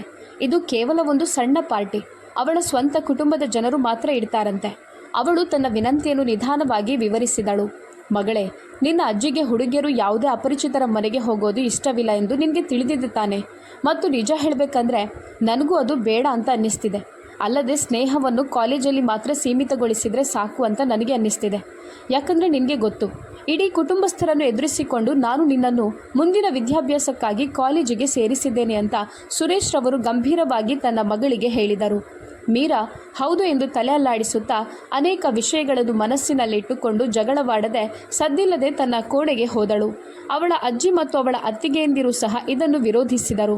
ಮರುದಿನ ಮೀರಾ ರಾಶಿಗೆ ವಿವರಿಸಲು ಪ್ರಯತ್ನಿಸಿದಾಗ ಅವಳು ಕೋಪಗೊಂಡಳು. ನಿನಗೆ ಅರ್ಥ ಆಗ್ತಿಲ್ಲ ಮೀರಾ, ನಮ್ಮ ಮನೆಯ ವಾತಾವರಣ ಯಾವುದಕ್ಕೂ ಭಯಪಡಬೇಕಾಗಿಲ್ಲ. ನಮ್ಮ ಮನೆಗೆ ಬರೋದಕ್ಕೆ ಯಾರು ಏನು ಹೇಳೋದಕ್ಕೆ ಸಾಧ್ಯವಿಲ್ಲ. ರಾಶಿ ಪ್ಲೀಸ್, ನೀನೇನು ಅಂದುಕೊಳ್ಬೇಡ. ನಿಮ್ಮ ಮನೆಯ ವಾತಾವರಣ ಸರಿಯಿಲ್ಲ ಅಂತ ನಾನು ಹೇಳಿದ್ದಲ್ಲ. ನೀನು ನನ್ನ ಬೆಸ್ಟ್ ಫ್ರೆಂಡ್. ನಾನು ನಿನಗೆ ಬೇಸರ ಮಾಡಬೇಕು ಅಂತ ಬಯಸೋದಿಲ್ಲ. ಹಾಗಾದರೆ ನಾನು ನಿನ್ನ ಮನೆಗೆ ಬಂದು ನಿನ್ನ ಮನೆಯವರಲ್ಲಿ ಒಪ್ಪಿಗೆಯನ್ನು ಕೇಳಿದರೆ ಒಪ್ಪಬಹುದಾ ಎಂದು ರಾಶಿ ಕೇಳಿದಳು. ನನಗೆ ಗೊತ್ತಿಲ್ಲ ರಾಶಿ, ನಾನು ಏನನ್ನು ಹೇಳಲಾರೆ ಎಂದು ಮೀರಾ ಹೇಳಿದಳು. ಸರಿ ಮೀರಾ, ವಿಳಾಸ ಎಲ್ಲಿ ಬರ್ತದೆ ಅಂತ ಹೇಳು ಎಂದು ರಾಶಿ ಕೇಳಿದಳು. ಅವಳು ರಾಶಿಗೆ ತನ್ನ ವಿಳಾಸವನ್ನು ನೀಡಿದಳು. ರಾಶಿ ಮರುದಿನ ಸಂಜೆ ಅವರ ಮನೆಗೆ ತಲುಪಿದ್ದಳು. ಅಂಗಳದಲ್ಲಿ ನೆರೆದಿದ್ದ ಎಲ್ಲರೂ ರಾಶಿಯನ್ನು ನೋಡಿ ಕಣ್ಣು ಬಿಟ್ಟು ನೋಡುತ್ತಿದ್ದರು. ಯಾಕಂದರೆ ಅವಳು ತುಂಬ ಸ್ಟೈಲಿಶ್ ಆದ ಮಾಡರ್ನ್ ಹುಡುಗಿಯಾಗಿದ್ದಳು ಮತ್ತು ಅದರ ಮೇಲೆ ಅವಳ ಡ್ರೆಸ್ಸಿಂಗ್ ಶೈಲಿ ಈ ಮಧ್ಯಮ ವರ್ಗದ ಮನೆಯ ಜನರಿಗೆ ಆಘಾತಕಾರಿಯಾಗಿತ್ತು. ಹಾಯ್, ನೀವೆಲ್ಲ ಹೇಗಿದ್ದೀರಾ ಎಂದು ರಾಶಿ ಎಲ್ಲರಲ್ಲಿ ಕೇಳಿದಳು. ನಾವೆಲ್ಲ ಚೆನ್ನಾಗಿದ್ದೇವಮ್ಮ ಎಂದು ಮೀರಾಳ ಮನೆಯವರು ಹೇಳಿದರು. ಆಗ ಮೀರಾ, ನಿನಗೆ ವಿಳಾಸ ಹುಡುಕಲು ಕಷ್ಟ ಆಯಿತಾ? ನೀನಿವತ್ತು ಕಾಲೇಜಿಗೆ ಬರದೆ ನಾನು ನಿನ್ನನ್ನು ತುಂಬ ಮಿಸ್ ಮಾಡಿಕೊಳ್ತಿದ್ದೆ. ಹಾಗಾಗಿ ನಾನು ನಿನ್ನನ್ನು ಭೇಟಿಯಾಗಬೇಕು ಮತ್ತು ನನ್ನ ಅಕ್ಕನ ಮದುವೆಗೆ ನಿಮ್ಮನ್ನು ಆಹ್ವಾನಿಸಬೇಕು ಅಂತ ಭಾವಿಸಿದೆ. ನೀನು ಬಂದಿರೋದು ತುಂಬ ಒಳ್ಳೆಯದು. ಆಗ ರಾಶಿ ನಮಸ್ತೆ ಎಂದು ಹೇಳುತ್ತಾ ಮುಂದೆ ಹೋಗಿ ಅಂಗಳದಲ್ಲಿ ಕುಳಿತಿದ್ದ ಎಲ್ಲರ ಆಶೀರ್ವಾದ ತೆಗೆದುಕೊಂಡಳು. ಅವಳ ದಿಟ್ಟ ಶೈಲಿ ಮತ್ತು ಅವಳ ವಿನಮ್ರ ಸ್ವಭಾವ ನೋಡಿ ಅವರು ಈಗಾಗಲೇ ಆಘಾತಕ್ಕೊಳಗಾಗಿದ್ದರು. ಮರುಕ್ಷಣವೇ ಅವಳು ಎಲ್ಲ ಹಿರಿಯರ ಪಾದಗಳನ್ನು ಮುಟ್ಟಿ ಆಶೀರ್ವಾದ ಪಡೆಯಲು ಪ್ರಾರಂಭಿಸಿದಳು. ಜನರು ದಿಗ್ಭ್ರಮೆಗೊಂಡರು. ಇವರು ನನ್ನ ತಾಯಿ, ಇವರು ನನ್ನ ಅಜ್ಜ, ಇವರು ನನ್ನ ಅತ್ತಿಗೆ, ಇವರು ನನ್ನ ತಂಗಿ ಎಂದು ಮೀರಾ ಬೇಗನೆ ಎಲ್ಲರನ್ನು ಪರಿಚಯಿಸಲು ಪ್ರಾರಂಭಿಸಿದಳು. ರಾಶಿ ಎಲ್ಲರೊಂದಿಗೆ ಸಾಂದರ್ಭಿಕವಾಗಿ ಮಾತನಾಡುತ್ತಾ ನಂತರ ಬಂದು ಸಿಂಹಾಸನದ ಮೇಲೆ ಕುಳಿತಿದ್ದ ತನ್ನ ಅಜ್ಜನ ಪಕ್ಕದಲ್ಲಿ ಕುಳಿತಳು. ಅಲ್ಲಿದ್ದ ಎಲ್ಲರೂ ರಾಶಿಯ ವ್ಯಕ್ತಿತ್ವದಿಂದ ತುಂಬಾ ಪ್ರಭಾವಿತರಾದರು. ಅದೇ ಸಮಯದಲ್ಲಿ ಅವರು ಗೊಂದಲ ಮತ್ತು ಆತಂಕಕ್ಕೆ ಒಳಗಾಗಿದ್ದರು. ರಾಶಿ ತನ್ನ ಉದ್ದನೆಯ ಕೂದಲನ್ನು ಸ್ಟೈಲಿಶ್ ಆಗಿ ಸ್ಟೆಪ್ ಕಟ್ ಮಾಡಿದ್ದಳು. ಅವಳು ತನ್ನ ಕೂದಲನ್ನು ಸ್ಟ್ರೈಟ್ನಿಂಗ್ ಮಾಡಿಸಿದ್ದಳು. ಅವಳು ಹೆಚ್ಚೇನು ಹೇಳುವ ಮೊದಲೇ ಹೊರಗಿನಿಂದ ಬಾಗಿಲು ತೆರೆಯುವ ಶಬ್ದ ಕೇಳಿಸಿತು. ಆಗ ತನ್ನ ಅಣ್ಣನಲ್ಲಿ, ಹೊರಗಡೆ ರಾಶಿಯ ಡ್ರೈವರ್ ಇದ್ದಾನೆ, ಅವನಿಗೆ ಊಟದ ಎಂದು ಮಾತು ಪೂರ್ತಿ ಮಾಡುವ ಮೊದಲೇ ಹೊರಗಡೆ ಇದ್ದ ವ್ಯಕ್ತಿ ಒಳಗಡೆ ಬಂದನು. ಆದರೆ ಒಳಗಡೆ ಬಂದ ವ್ಯಕ್ತಿ ಡ್ರೈವರ್ ಆಗಿರಲಿಲ್ಲ, ರಾಶಿಯ ಅಣ್ಣ ಅರುಣ್ ಆಗಿದ್ದ. ರಾಶಿ ನಗಲು ಪ್ರಾರಂಭಿಸಿದಳು. ಆದರೆ ಅರುಣ್ ಮುಖ ನೋಡುತ್ತಿದ್ದಂತೆ ಅವನು ಮೀರಾಳ ಮಾತುಗಳನ್ನು ಕೇಳಿದ್ದಾನೆಂದು ಸ್ಪಷ್ಟವಾಗಿತ್ತು. ಮೀರಾಳಿಗೆ ತುಂಬ ನಾಚಿಕೆಯಾಯಿತು. ಮೀರಾ, ನನ್ನ ಅಣ್ಣನನ್ನು ಡ್ರೈವರ್ ಅಂತ ಈಗ ಕರಿಬೇಡ, ಈಗ ಅವನು ಮನೆಯ ಒಳಗಡೆ ಬಂದಾಗಿದೆ ಎಂದು ರಾಶಿ ನಗುತ್ತಾ ಹೇಳಿದಳು. ಇದು ನನ್ನ ಅಣ್ಣ ಅರುಣ್ ಆಂಟಿ ಎಂದು ಹೇಳಿ ರಾಶಿ ಎದ್ದು ನಿಂತಾಗ ಅರುಣ್ ನಿಧಾನವಾಗಿ ಅಂಗಳಕ್ಕೆ ಬಂದನು. ಅರುಣ್ನನ್ನು ಮೀರಾಳ ತಾಯಿ ಅನಿತಾರವರು ನಯವಾಗಿ ಸ್ವಾಗತಿಸಿದರು. ಅಲ್ಲಿದ್ದವರೆಲ್ಲ ಅವನನ್ನು ಬಹಳ ಗೌರವದಿಂದ ನೋಡತೊಡಗಿದರು. ಯಾಕಂದರೆ ಅರುಣ್ ವರ್ತನೆ ಬಹಳ ಒಳ್ಳೆಯದಾಗಿತ್ತು. ಸಾರಿ ರಾಶಿ, ನೀನು ಡ್ರೈವರ್ ಜೊತೆ ಬಂದಿದ್ಯಾ ಅಂತ ನಾನು ಭಾವಿಸಿದೆ ಎಂದು ಮೀರಾ ರಾಶಿಗೆ ಮೆಲ್ಲಗೆ ಹೇಳಿದಳು. ಸರಿ ಸರಿ ಎಂದು ರಾಶಿ ಕ್ಯಾಶುವಲ್ ಆಗಿ ಹೇಳಿದಳು. ಹೇ ಮಕ್ಕಳಿಗೆ ತಿನ್ನಲು ಮತ್ತು ಕುಡಿಯಲು ಏನಾದರೂ ತಂದು ಕೊಡಿ ಎಂದು ಅಜ್ಜಿ ಕರೆದರು. ನಾನು ನನ್ನ ಅಕ್ಕನ ಮದುವೆ ಕಾರ್ಡ್ ಕೊಡಲು ಬಂದಿದ್ದೇನೆ ಆಂಟಿ ಎಂದು ಅವಳು ತನ್ನ ಬ್ಯಾಗಿನಿಂದ ಆಮಂತ್ರಣ ಪತ್ರ ತೆಗೆದು ಮೀರಾಳ ತಾಯಿಗೆ ಮತ್ತು ಹಿರಿಯರಿಗೆ ನೀಡಿದಳು. ನೀವೆಲ್ಲರೂ ಬರಲೇಬೇಕು ಎಂದಳು. ಸರಿ ನಮ್ಮ ಬರೋಣ ಎಂದರು. ಆಂಟಿ, ಮತ್ತೊಂದು ವಿಷಯ, ನಾಳೆ ಭಾನುವಾರ ಅಲ್ವಾ, ನಮ್ಮ ಮನೆಯಲ್ಲಿ ಒಂದು ಸಣ್ಣ ಪಾರ್ಟಿ ಇದೆ, ಆದ್ದರಿಂದ ದಯವಿಟ್ಟು ಮೀರಾಳನ್ನು ಕಳುಹಿಸಿ ಅಂತ ಹೇಳಿದಳು. ಆಗ ಮೀರಾಳ ಅಜ್ಜಿ ಎದ್ದು ನಿಂತು, ಸರಿಯಮ್ಮ, ಅವಳು ಖಂಡಿತವಾಗಿಯೂ ಬರುತ್ತಾಳೆ ಅಂತ ಹೇಳಿದರು. ರಾಶಿ, ಮೀರಾ, ಇನ್ನೂ ನೀನು ತಪ್ಪಿಸಲು ಸಾಧ್ಯವಿಲ್ಲ. ನಿನ್ನ ಅಜ್ಜಿ ಮತ್ತು ಅಜ್ಜ ಇಬ್ಬರೂ ಒಪ್ಪಿದ್ದಾರೆ ಎಂದು ಹೇಳುತ್ತಾ ಅಲ್ಲಿಂದ ಹೊರಟಳು. ಮೀರಾ ಸರಿ ಎಂದು ತಲೆ ಅಲ್ಲಾಡಿಸಿದಳು. ಭಾನುವಾರ ಮೀರಾ ರಾಶಿಯ ಮನೆಗೆ ಹೋಗಲು ತಿಳಿ ಗುಲಾಬಿ ಬಣ್ಣದ ಸರಳವಾದ ಉದ್ದನೆಯ ಚೂಡಿದಾರ ಧರಿಸಿದ್ದಳು. ಅದು ಫುಲ್ ಸ್ಲೀವ್ ಆಗಿತ್ತು. ಅವಳು ತನ್ನ ಉದ್ದನೆಯ ಕೂದಲನ್ನು ಬಾಚಿಕೊಂಡು ಒಣಗಲು ಬಿಟ್ಟಿದ್ದಳು. ಆ ಸಮಯದಲ್ಲಿ ನೈನಾ ಕೋಣೆಗೆ ಪ್ರವೇಶಿಸಿದಳು. ಹೇ, ನೀನು ಆ ಹಸಿರು ಬಣ್ಣದ ಡ್ರೆಸ್ ಯಾಕೆ ಧರಿಸಬಾರ್ದು? ಇದು ತುಂಬ ಸಿಂಪಲ್ ಆಯಿತು ಎಂದು ಅವಳು ತನ್ನ ಸೊಂಟದ ಮೇಲೆ ಕೈಯಿಟ್ಟು ಮೇಲಿನಿಂದ ಕೆಳಕ್ಕೆ ನೋಡುತ್ತಾ ಹೇಳಿದಳು. ನಾನು ಮದುವೆಗೆ ಹೋಗ್ತಿಲ್ಲ. ಇದು ಕೇವಲ ಒಂದು ಸಣ್ಣ ಪಾರ್ಟಿ, ಮತ್ತದು ಕೂಡ ಅವಳ ಕುಟುಂಬಸ್ಥರು ಮಾತ್ರ ಇರ್ತಾರೆ, ಬೇರೆ ಯಾರೂ ಇರಲ್ಲ ಎಂದು ಮೀರಾ ಗಂಟಿಕ್ಕಿ ಹೇಳಿದಳು. ಆಗ ನೈನಾ, ನಿನ್ನ ಗೆಳತಿ ತುಂಬ ಶ್ರೀಮಂತಳು. ಅವಳ ಕುಟುಂಬಸ್ಥರು ಖಂಡಿತವಾಗಿ ಒಳ್ಳೆಯ ಬಟ್ಟೆಗಳನ್ನು ಧರಿಸಿರ್ತಾರೆ. ನೀನು ಈ ಡ್ರೆಸ್ನಲ್ಲಿ ಹೋಗೋದಾ ಎಂದು ಹೇಳುತ್ತಾ ಹಾಸಿಗೆಯ ಮೇಲೆ ಮಲಗಿದಳು. ಸಾಕು ಸಾಕು, ನನಗೆ ಇದೇ ಸಾಕು ಎಂದು ಮೀರಾ ಮೆಲ್ಲನೆ ಹೇಳಿದಳು. ಸರಿ ಬಾಬಾ, ಕನಿಷ್ಠ ಸ್ವಲ್ಪ ಮೇಕಪ್ ಮಾಡ್ಕೊ. ನೀನು ಮಸುಕಾದ ಟರ್ನಿಪ್ನಂತೆ ಕಾಣ್ತಿದ್ಯಾ. ಮೀರಾ ತಿರುಗಿ ಕನ್ನಡಿಯಲ್ಲಿ ತನ್ನನ್ನು ನೋಡಿಕೊಂಡಳು. ದೊಡ್ಡ ಕಪ್ಪು ಕಣ್ಣುಗಳು, ಎತ್ತರದ ಮೊನಚಾದ ಸಣ್ಣ ಮೂಗು ಮತ್ತು ಬಾಗಿದ ತಿಳಿ ಗುಲಾಬಿ ತುಟಿಗಳು. ಅವಳು ಸಾಮಾನ್ಯಳಾಗಿದ್ದರೂ ತುಂಬ ಸುಂದರವಾಗಿ ಕಾಣುತ್ತಿದ್ದಳು. ಸರಿ, ಏನೂ ಇಲ್ಲದಿದ್ದರೆ ಕಾಜಲ್ ಆದರೂ ಹಚ್ಕೋ ಮೀರಾ ಎಂದು ನೈನಾ ಮತ್ತೆ ಸಲಹೆ ನೀಡಿದಳು. ಈ ಬಾರಿ ಮೀರಾ ಅವಳ ಸಲಹೆಯನ್ನು ಅನುಸರಿಸಿ ಕಣ್ಣುಗಳಿಗೆ ಸ್ವಲ್ಪ ಕಾಜಲ್ ಹಚ್ಚಿಕೊಂಡಳು. ಅವಳು ತನ್ನ ತುಟಿಗಳಿಗೆ ಸ್ವಲ್ಪ ಗುಲಾಬಿ ಬಣ್ಣದ ಲಿಪ್ ಗ್ಲಾಸ್ ಹಚ್ಚಿಕೊಂಡು ಕನ್ನಡಿಯಿಂದ ದೂರ ಸರಿದಳು. ನಂತರ ಹಾಸಿಗೆಯಿಂದ ದೊಡ್ಡ ಗುಲಾಬಿ ಬಣ್ಣದ ಶಾಲನ್ನು ತೆಗೆದುಕೊಂಡು ತನ್ನ ಭುಜಗಳ ಮೇಲೆ ಹಾಕಿಕೊಂಡಳು. ಅವಳ ಉದ್ದ ಕೂದಲು ಇನ್ನೂ ಒದ್ದೆಯಾಗಿತ್ತು. ಆಗ ರಾಹುಲ್ ಓಡಿ ಬಂದು, ಅಕ್ಕ, ನಿನ್ನ ಫ್ರೆಂಡ್ ರಾಶಿ ಬಂದಿದ್ದಾಳೆ ಹೌದಾ ಎಂದು ಅವಳು ಬೇಗನೆ ಕೋಣೆಯಿಂದ ಹೊರ ಬಂದಳು. ಎಲ್ಲರಿಗೂ ಬಾಯಿ ಹೇಳಿ ಅವಳ ಜೊತೆ ಮನೆಯಿಂದ ಹೊರಟಳು. ಕಾರು ಒಂದು ಐಷಾರಾಮಿ ಬಂಗಲೆಯ ಮುಂದೆ ನಿಂತಿತು. ರಾಶಿಯೊಂದಿಗೆ ನಡೆದುಕೊಂಡು ಹೋಗುತ್ತಾ ಬಲಭಾಗದಲ್ಲಿರುವ ಕೋಣೆಗೆ ಪ್ರವೇಶಿಸಿದಳು. ಅದು ಬಹುಶಃ ಟಿವಿ ಲಾಂಚ್ ಆಗಿರ್ಬೋದು. ಎಸಿಯ ಸ್ವಲ್ಪ ತಂಪಾಗುವಿಕೆ ಮತ್ತು ಕೋಣೆಯ ಗಾಳಿಯಲ್ಲಿ ಮೃದುವಾದ ಪರಿಮಳ ತೇಲುತ್ತಿತ್ತು. ರಾಶಿಯವಳನ್ನು ಅಲ್ಲಿ ಕುಳಿತುಕೊಳ್ಳಲು ಹೇಳಿ ಹೊರಟು ಹೋದಳು. ಅವಳು ಮೃದುವಾದ ಸೋಫಾದಲ್ಲಿ ಕುಳಿತು ಸುತ್ತಲೂ ನೋಡಿದಳು. ಅದು ತುಂಬ ಸುಂದರವಾದ ದೊಡ್ಡ ಕೋಣೆಯಾಗಿತ್ತು. ಮುಂಭಾಗದ ಗೋಡೆಯ ಮೇಲೆ ದೊಡ್ಡ LCD ಇತ್ತು. ಅದರ ಮೇಲೆ ಯಾವುದೋ ಸುದ್ದಿ ಚಾನೆಲ್ ಶಬ್ದವಿಲ್ಲದೆ ಓಡುತ್ತಿತ್ತು. ಇಡೀ ಮನೆಯಲ್ಲಿ ಮೌನವಿತ್ತು. ಇಲ್ಲಿ ಒಂದು ಸಣ್ಣ ಕಾರ್ಯಕ್ರಮ ನಡೆಯುವ ಹಾಗೆ ಕಾಣುತ್ತಿಲ್ಲ ಎಂದು ಅವಳಿಗೆ ತೋರುತ್ತಿತ್ತು. ಮೀರಾಳಿಗೆ ಮನೆಯನ್ನು ನೋಡುವಾಗ ತುಂಬ ಸಂತೋಷವಾಯಿತು. ಮೀರಾ ಸ್ವಲ್ಪ ನಿರಾಳವಾಗಿ ಕುಳಿತು ಶಾಲನ್ನು ಒಂದು ಭುಜದ ಮೇಲೆ ಇಟ್ಟುಕೊಂಡು ಸ್ವಲ್ಪ ಒದ್ದೆಯಾಗಿದ್ದ ಕೂದಲನ್ನು ಒರೆಸಲು ತನ್ನ ಬ್ಯಾಗ್ನಲ್ಲಿ ಕರ್ಚೀಫ್ ಹುಡುಕಲು ಪ್ರಾರಂಭಿಸಿದಳು. ಇದ್ದಕ್ಕಿದ್ದಂತೆ ಅರುಣ್ ಆತುರದಿಂದ ಒಳಗೆ ಬಂದನು. ಅವನಿಗೆ ಮೀರಾ ಅಲ್ಲಿದ್ದದ್ದು ಗೊತ್ತಿರಲಿಲ್ಲ. ಎದುರಿಗಿದ್ದ ಮೀರಾಳನ್ನು ನೋಡಿ ಅವನು ದಿಗ್ಭ್ರಮೆಗೊಂಡನು. ಮೀರಾ ಕೂಡ ಆತಂಕದಿಂದ ಎದ್ದು ನಿಂತಳು. ನೀನಾ, ಹೇಗಿದ್ಯಾ, ಯಾವಾಗ ಬಂದೆ ಎಂದು ಅವನು ಬೇಗನೆ ತನ್ನ ಆತಂಕವನ್ನು ನಿಯಂತ್ರಿಸಿ ಕೇಳಿದನು. ಅವನ ಕಣ್ಣುಗಳು ಇದ್ದಕ್ಕಿದ್ದಂತೆ ಅವಳ ಉದ್ದನೆಯ ಕೂದಲಿನ ಮೇಲೆ ಜಾರಿದವು. ದಪ್ಪ ಕಪ್ಪು ಕೂದಲು ಮೊಣಕಾಲುಗಳ ಮೇಲೆ ಸ್ವಲ್ಪ ಮೇಲಿತ್ತು ಮತ್ತು ಅವನ ಮನಸ್ಸು ಅವಳ ಕಡೆ ಆಕರ್ಷಿಸಲ್ಪಟ್ಟಿತು. ಅವನ ನೋಟವನ್ನು ತಪ್ಪಿಸಿ ಅವಳು ಬೇಗನೆ ತನ್ನ ಕೂದಲನ್ನು ಹಿಂದಕ್ಕೆ ಎಳೆದು ತನ್ನ 2 ಭುಜಗಳ ಮೇಲೆ ತನ್ನ ಶಾಲನ್ನು ಹರಡಿದಳು. ನೀನ್ಯಾಕೆ ನಿಂತಿದ್ಯಾ, ಕೂತ್ಕೋ ಎಂದು ಅರುಣ್ ಪ್ರೀತಿಯಿಂದ ಹೇಳಿದನು. ಆಗ ಅವಳು ಗೊಂದಲಮಯವಾಗಿ ಕುಳಿತುಕೊಂಡಳು. ಅರುಣ್ ಕೂಡ ಅವಳ ಮುಂದೆ ಕುಳಿತು, ನೀನು ರಾಶಿಯೊಂದಿಗೆ ಬಂದಿದ್ಯಾ ಎಂದು ಕೇಳಿದನು. ಅವಳು ಹೌದು ಎಂದಳು. ರಾಶಿಯಲ್ಲಿದ್ದಾಳೆ, ಅವಳು ಯಾವುದೋ ಕೆಲಸ ಮಾಡ್ತಿದ್ದಾಳೆ ಎಂದು ಮೀರಾ ತಲೆಬಾಗಿಸಿ ಮೆಲ್ಲನೆ ಕೇಳಿದಳು. ಅವಳು ನೋಡಲು ಸ್ವಲ್ಪ ಕಪ್ಪಾಗಿದ್ದರೂ ಅವನಿಗೆ ಅವಳು ತುಂಬ ಸುಂದರವಾಗಿ ಕಾಣಿಸುತ್ತಿದ್ದಳು. ಸರಿ, ಅವಳು ಅಡುಗೆ ಮನೆಯಲ್ಲಿರಬೇಕು. ವಾಸ್ತವವಾಗಿ ಇನ್ನೂ ಯಾವುದೇ ಅತಿಥಿಗಳು ಬಂದಿರಲಿಲ್ಲ. ಅವಳವಳಿಗೆ ಬೇಕಾದವರನ್ನು ಮಾತ್ರ ಆಹ್ವಾನಿಸಿದ್ದಾಳೆ ಎಂದು ಅರುಣ್ ನಗುತ್ತಾ ಹೇಳಿದನು. ಅದರ ಮೇಲೆ ಮೀರಾ ಸ್ವಲ್ಪ ಮುಖದಲ್ಲಿ ಮುಗುಳ್ನಗೆ ಬೀರಿ ಹೌದಾ ಎಂಬಂತೆ ತಲೆ ಅಲ್ಲಾಡಿಸಿದಳು. ಅವಳು ಅವನ ಮುಂದೆ ತುಂಬ ಗೊಂದಲಕ್ಕೊಳಗಾಗುತ್ತಿದ್ದಳು. ನೀನೇನು ಓದ್ತಿದ್ಯಾ ಎಂದು ಅರುಣ್ ಮೃದುವಾಗಿ ಕೇಳಿದನು. ಆಗ ಮೀರಾ, ನಾನು ಮಾಸ್ಟರ್ಸ್ನ ಮೊದಲ ಸೆಮಿಸ್ಟರ್ನಲ್ಲಿ ಇದ್ದೇನೆ ಎಂದಳು. ರಾಶಿ ಬಹಳ ಸಲ ಅವಳು ಯಾವುದನ್ನು ಓದುತ್ತಿದ್ದಾಳೆ ಎಂದು ಹೇಳಿದ್ದರೂ ಅದು ಅರುಣ್ಗೆ ನೆನಪಿರಲಿಲ್ಲ. ಆದರೆ ಮೀರಾಳನ್ನು ನೋಡಿದಾಗ ಅವಳು PG ವಿದ್ಯಾರ್ಥಿನಿಯಂತೆ ಮಾತ್ರ ಕಾಣುತ್ತಿರಲಿಲ್ಲ ಎಂದು ಯೋಚಿಸಿದನು. ಹೌದಾ, ನೀವು PG ಮಾಡ್ತಿದ್ದೀರಾ ಎಂದು ಬಹಳ ಕುತೂಹಲದಿಂದ ತಮಾಷೆಯಾಗಿ ನಗುತ್ತಾ ಕೇಳಿದ. ಆಗ ಮೀರಾ, ಹೌದು, ನಾನು ಪೋಸ್ಟ್ ಗ್ರ್ಯಾಜುಯೇಷನ್ ಮಾಡ್ತಿದ್ದೇನೆ ಎಂದು ಹೇಳಿದಳು. ಆದರೂ ಹೌದಾ, ಯಾವ ವಿಷಯದಲ್ಲಿ ಎಂದು ಕೇಳಿದ. ಅರ್ಥಶಾಸ್ತ್ರದಲ್ಲಿ ಎಂದಾಗ ಒಳ್ಳೆಯ ವಿಷಯ, ಆದರೆ ನೀವು ಸ್ನಾತಕೋತ್ತರ ವಿದ್ಯಾರ್ಥಿಯಂತೆ ಕಾಣ್ತಿಲ್ಲ, ತುಂಬ ಚಿಕ್ಕ ಹುಡುಗಿಯಂತೆ ಕಾಣುತ್ತಿದ್ಯಾ ಎಂದು ಅರುಣ್ ಹೇಳಿದಾಗ ಮೀರಾ ತನ್ನ ತುಟಿಗಳನ್ನು ಎಳೆಯುತ್ತಾ ತಲೆ ಬಾಗಿಸಿದಳು. ಹಾಗೆ ಮಾಡುವಾಗ ಅವನಿಗೆ ಅವಳ ಬಲಕೆನ್ನೆಯ ಮೇಲಿನ ಡಿಂಪಲ್ ಗೋಚರಿಸಿತು ಮತ್ತು ಅರುಣ್ನ ನೋಟ ಅವನ ಕಣ್ರೆಪ್ಪೆಯ ಮೂಲಕ ಡಿಂಪಲ್ನಲ್ಲಿ ಸಿಲುಕಿಕೊಂಡಿತು. ಮುಂದಿನ ಕ್ಷಣ ಆ ಸುಳಿ ಮತ್ತೆ ಮಾಯವಾಯಿತು. ಹೇ ಅರುಣ್ ಅಣ್ಣ, ನೀನ್ ಯಾವಾಗ ಬಂದೆ? ರಾಶಿ ಒಳಗೆ ಬಂದಳು. ನಿನ್ನ ಸ್ನೇಹಿತೆ ಒಬ್ಬಂಟಿಯಾಗಿದ್ಲು, ಅದರಿಂದ ನಾನು ಅವಳಿಗೆ ಕಂಪನಿ ನೀಡ್ತಿದ್ದೆ. ಸರಿ ಸರಿ, ಅವಳಿಗೆ ಡ್ರೈವರ್ನ ಸಹವಾಸ ಇಷ್ಟವಿಲ್ಲ ಅಂತ ರಾಶಿ ನಗುತ್ತಾ ಹೇಳಿದಳು. ಯಾಕಂದರೆ ಮೀರಾಳ ಮುಖದಿಂದ ರಾಶಿಗೆ ಸ್ಪಷ್ಟವಾಗಿ ಗೊತ್ತಾಗ್ತಿತ್ತು. ಅಂದರೆ ರಾಶಿ ಅಣ್ಣನನ್ನು ಮೊದಲಿಗೆ ಅವಳು ಡ್ರೈವರ್ ಅಂತ ಅಂದುಕೊಂಡಿದ್ದಳು. ಡ್ರೈವರ್ ಸಾಹೇಬ್ರೆ, ನೀವು ಹೋಗಿ ಇಲ್ಲಿಂದ ಎಂದು ಹೇಳುತ್ತಾ ರಾಶಿಯವನನ್ನು ಕೀಟಲೆ ಮಾಡಿದಳು. ನಾನು ಹೋಗೋದಿಲ್ಲ, ಯಾಕೆ ಹೋಗಬೇಕು ಎಂದು ಅರುಣ್ ಕೇಳಿದಾಗ ರಾಶಿ ನಗಲು ಪ್ರಾರಂಭಿಸಿದಳು. ಮೀರಾ ತಲೆ ಎತ್ತಿ ಅವನತ್ತ ನೋಡುತ್ತಿದ್ದಳು. ನೀಲಿ ಜೀನ್ಸ್ ಮೇಲೆ ಕಲೆಯಿಲ್ಲದ ತಿಳಿ ನೀಲಿ ಶರ್ಟ್ ಧರಿಸಿ ಅವನು ಮಿಲಿಟರಿ ಶೈಲಿಯಲ್ಲಿ ನಿಂತು ಹೊಳೆಯುವ ಕಣ್ಣುಗಳು ಮತ್ತು ನಗುತ್ತಿರುವ ತುಟಿಗಳೊಂದಿಗೆ ಅವಳನ್ನು ನೋಡುತ್ತಿದ್ದನು. ಒಂದು ಕ್ಷಣ ಅವರ ಕಣ್ಣುಗಳು ಭೇಟಿಯಾದವು ಮತ್ತು ಮರುಕ್ಷಣವೇ ಆ ಹೊಳೆಯುವ ಕಣ್ಣುಗಳ ಹೊಳಪನ್ನು ಸಹಿಸಲಾಗದೆ ಮೀರಾ ತನ್ನ ಕಣ್ಣುಗಳನ್ನು ತಗ್ಗಿಸಿದಳು. ಅಣ್ಣ, ನನ್ನ ಸ್ನೇಹಿತೆಯನ್ನು ಕೀಟಲೆ ಮಾಡಬೇಡ. ಅಮ್ಮ, ನೀನು ಹೋಗಿ ಅತ್ತೆಯನ್ನು ಮತ್ತು ಅವರ ಮಕ್ಕಳನ್ನು ಕರೆದುಕೊಂಡು ಬರಲು ಹೇಳಿದ್ದಾರೆ. ಯಾಕಂದ್ರೆ ಅವರ ಡ್ರೈವರ್ ಇಂದು ರಜೆಯಲ್ಲಿದ್ದಾರಂತೆ. ಸರಿ, ಅವರ ಡ್ರೈವರ್ ರಜೆಯಲ್ಲಿದ್ದರೆ ನಾನು ಅವರ ಡ್ರೈವರ್ ಆಗಬೇಕಾ? ಇದೊಳ್ಳೆ ಕೆಲಸ ಆಯ್ತಲ್ಲ.